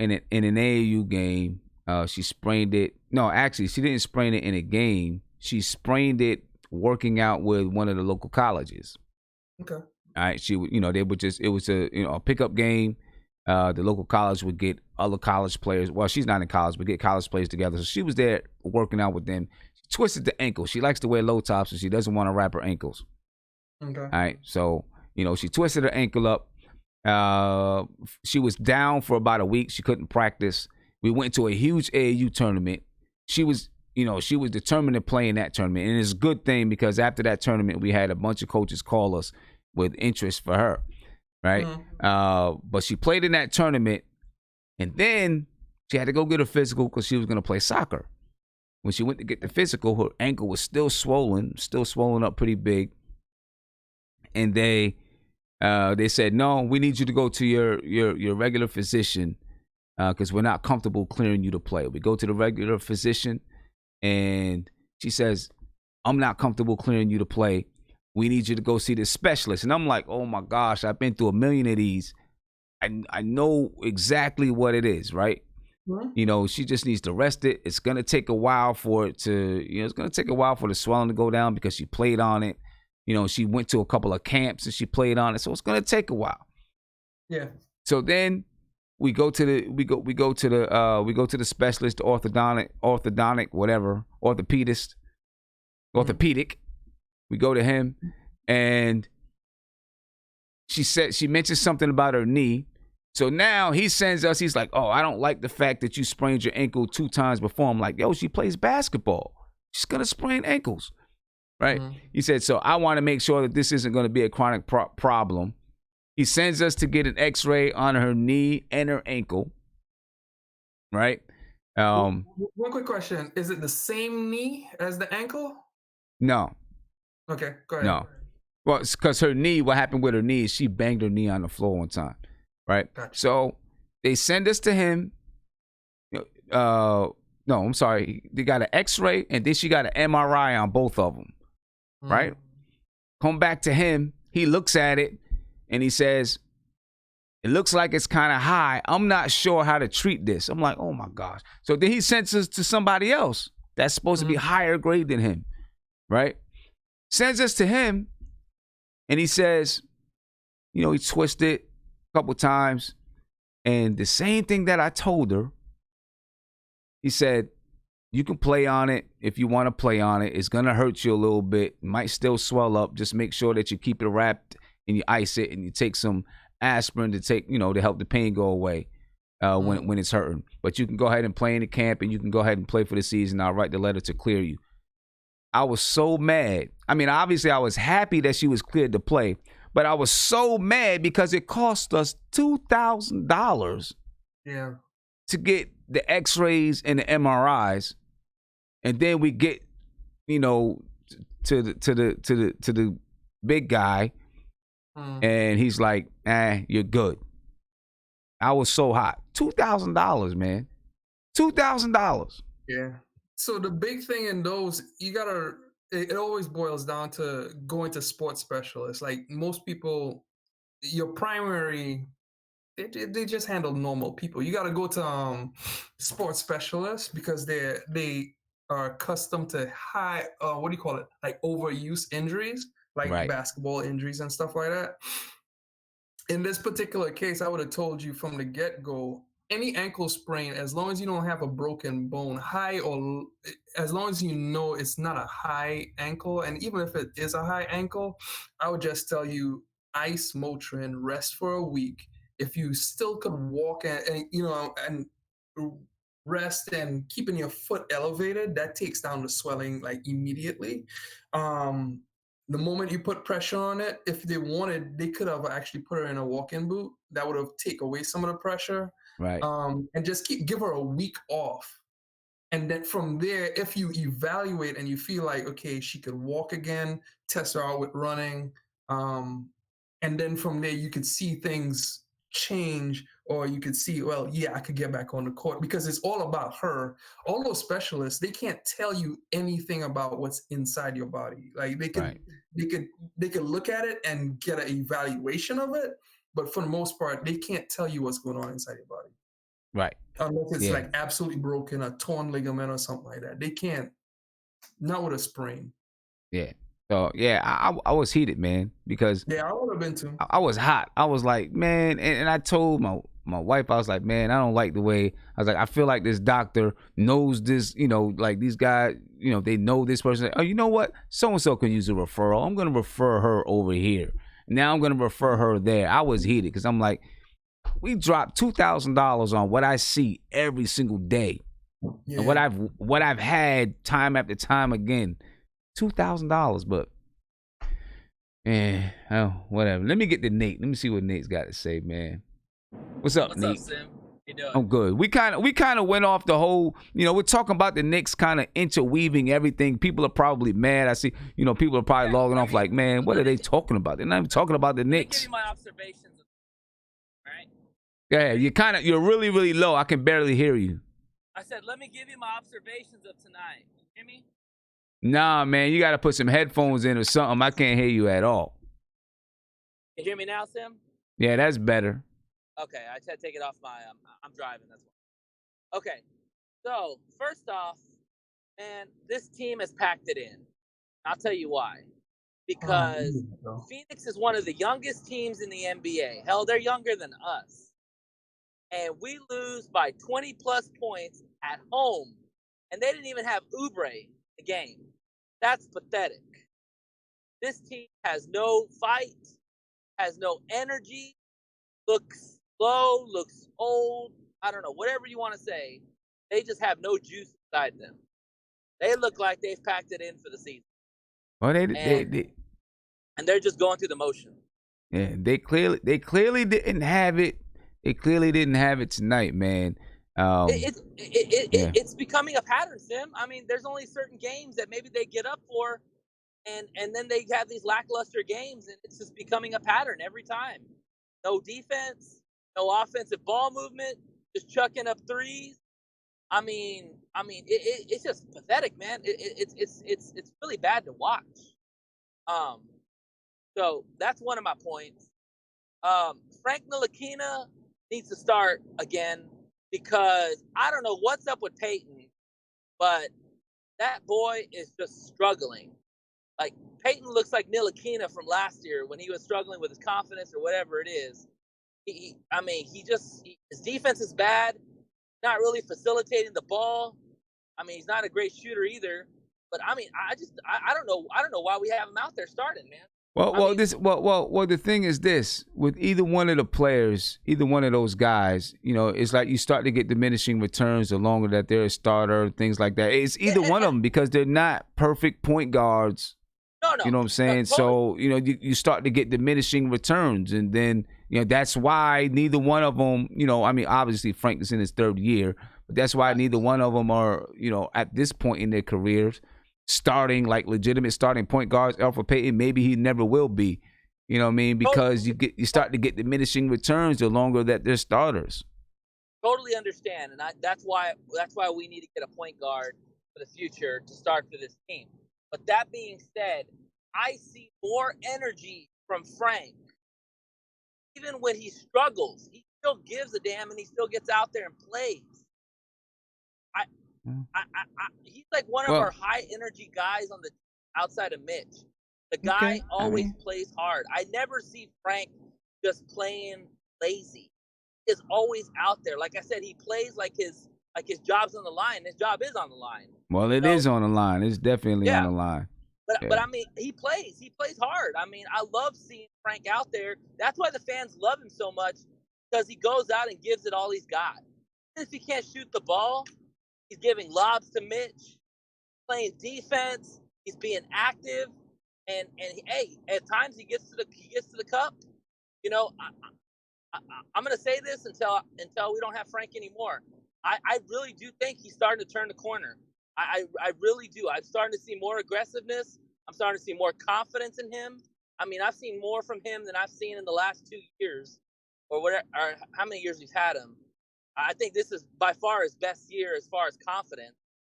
And if the guy can just make a shot, man, I mean, really can up his game even more. So that's why I say Frank's got to start, because I just see Frank. I don't see juice from Peyton. I don't know what's up with Peyton. I don't know. I know he had a kid and all that. But he just doesn't look the same, man. You know, and I don't know, he just doesn't impress me. You know, and I'm not saying Frank's going to be an all world point guard. I'm just saying that when you were talking about energy, defense, and even confidence, man, he just looks more confident than Peyton right now. Peyton kind of looks like, I don't know what he's doing out there, man. Just kind of like, again, he's probably like the rest of the team, just going through the motion. You know? Man, well, we'll see, man. We'll see what happens. We play the Philadelphia 76ers on Friday. Oh, God. On Saturday, we play the Philadelphia 76ers on Saturday, so it's not going to get any easier. You know, this was, the game. Looking at our schedule, we wanted to get it, right? We thought we could get it, but we did not get it. So, the schedule coming up, the next few games, it's not going to get any easier. We play the Philadelphia 76ers. Well, it is going to get easier. We play the Philadelphia 76ers, then we play the Cleveland Cavaliers. All right? We should. Never want to say should with this team. We play in Cleveland, but we should be able to beat the Cavaliers. They're a team they're in just as much turmoil as us. We play the Cavaliers, then we play the Lakers, then the Raptors, then the Nets, then the Hornets. All right, so, it's not going to be easy, ladies and gentlemen. We got a, rough schedule with the 76ers, Lakers, Raptors, and I think we probably could beat the Nets. Hopefully we can beat the Nets. It's going to be one of those games where they should get up. I hate that it has to be that way, but it's, be one of those games where they should get up. They probably will get up and have some energy against the Nets. We'll see. We'll see. Ladies and gentlemen, I'm about to get up out of here. And I'm sorry that we took you in, through a million different things in a bunch of different ways, but I thought we had some good conversations, and I enjoyed, I enjoy arguing anyway. You know what I'm saying? That's part of what I do. That's part of what I do. I argue. I like the debate. It's fun. You know what I'm saying? So, I thought we had some good debates and some good conversations tonight. If we took you down a windy road that you didn't expect to go to tonight, apologize for that. But, we had some good conversations. But anyway, I'm going to get to Guillermo, let him get some last words. Oh, Nate, I'll let you get some last words in first since you're driving. The last thing that I want on the show is to get 1 million views because you crashed. Okay, I don't want that. I wouldn't mind 1 million views, but I don't want you to crash. I appreciate it, man. If I did if you crash right now and I get 1 million views, then I'm gonna send the money to you for your hospital bills. I get you 100K subscribers. I appreciate it. I just wanted to get on the show, man, because I was kind of busy earlier and I wanted to get my 2 cents, like always. Hey, man, shout out to RJ Barrett, man. I saw that sprain. Oh, man, that looked worse than what it was, hopefully. Hopefully he's not out too long. I mean, these young kids, they usually bounce back pretty quickly. So, but I don't know, man. I'm kind of torn because, even if it's a mild sprain or whatever it is, man, the way we're playing like right now, dude, I don't even want to put him out there. He's one of our franchise players, man. Got to be careful with that. Yeah. So hopefully he's okay. And I really want them to bring up Wotan, man. Everybody's talking about Wotan this, Wotan that. I want to see what this kid's got, man. They need to bring him up. I don't know if do they need to drop somebody to bring him up, or how does that work? No, they can bring him up whenever they want to. They already signed him to a 2-way contract, so now they can bring him up whenever they want. All right. Well, the GMs need to get their head out of their arse and bring up Wotan, man, because I want to see what this kid's got. Because he looks good in the G League, but hell, a lot of players look good in the G League and they don't do nothing in the NBA. So I want to see him against regular, real talent. So. Yeah, that's it, man. And we're probably gonna lose to the Sixers, so that's not gonna be surprising. All right, Nate. Appreciate it, man. My fault. Guillermo? Man, man? Shout out to you, man. Screw my internet service, Spectrum. They are trash for real. I gotta change. I hope I could change, but Yeah, this was an awful game, man. The next game, game we got, the Sixers, who just came off beating the Nets. Yeah, but we played the Sixers close, but it's just this team, man, inconsistent. I don't know how you could call it. But they can't let what happened today affect them. They got to go in knowing that they're going to play in a superior point guard, superior in terms of defense, in terms of Ben Simmons, a big man who can space the floor. And Embiid is back, right? That finger thing I watched the other day. That is the most. Yeah. Anyway, salute to you, and also salute to the Houston Astros for having one of the most interesting scandal stories in years. Like, I'm looking up videos on like the whole "don't take my shirt off" and blah blah blah, like from Altuve. They've made my pain for the Knicks a lot more bearable because I'm more interested in that. But look, the Knicks lost, but you have to offset it with some other stuff. So salute to you, man, and I see you here back for 76ers. Hopefully, we go. I'm not even gonna call it. Man. Salute to you. Peace. Yeah, man. I'm gonna do a game preview in between. I'm gonna do a Sixers Knicks game preview or Knicks Sixers game preview in between there. Yeah. All right. So I'm gonna get up out of here. Actually, I'm gonna get one last thing from Nick. Oh, maybe Nick is. Oh, here he comes. Here he comes. And then I'm out of here. Nick, look, the Knicks lost, but you want to get some last words in real quick? Yeah, you said last words? Yeah. Yeah, I think everybody just got to be patient, man. We just got to see how things are going to play out for the rest of the season and also the off season. But we could actually be in much worse situations right now. Like, even if we keep Morris, trade Morris, like, they're still in a position where it won't take too much more to add to this team to make it better. It may start from the right people upstairs to just the coaching staff, maybe a shooting coach. Like, we're not that far off. That's pretty much it, man. Yeah. All right, man. I appreciate you, man. I'm gonna be doing a game preview tomorrow. I'm not exactly sure what time. Yeah. Probably around 1 or 2 o'clock. I'll finally have that time free tomorrow. Yeah. I'm gonna do a game preview and then I'll be on Saturday. Okay. All right. All right, man. Appreciate it, man. Anytime. Later. Ladies and gentlemen, I appreciate you guys for being here with me. Again, don't forget, man, you can purchase those tickets. All right, get those tickets, knock those tickets out. I put the link in the chat. I'm going to put it in there one more time.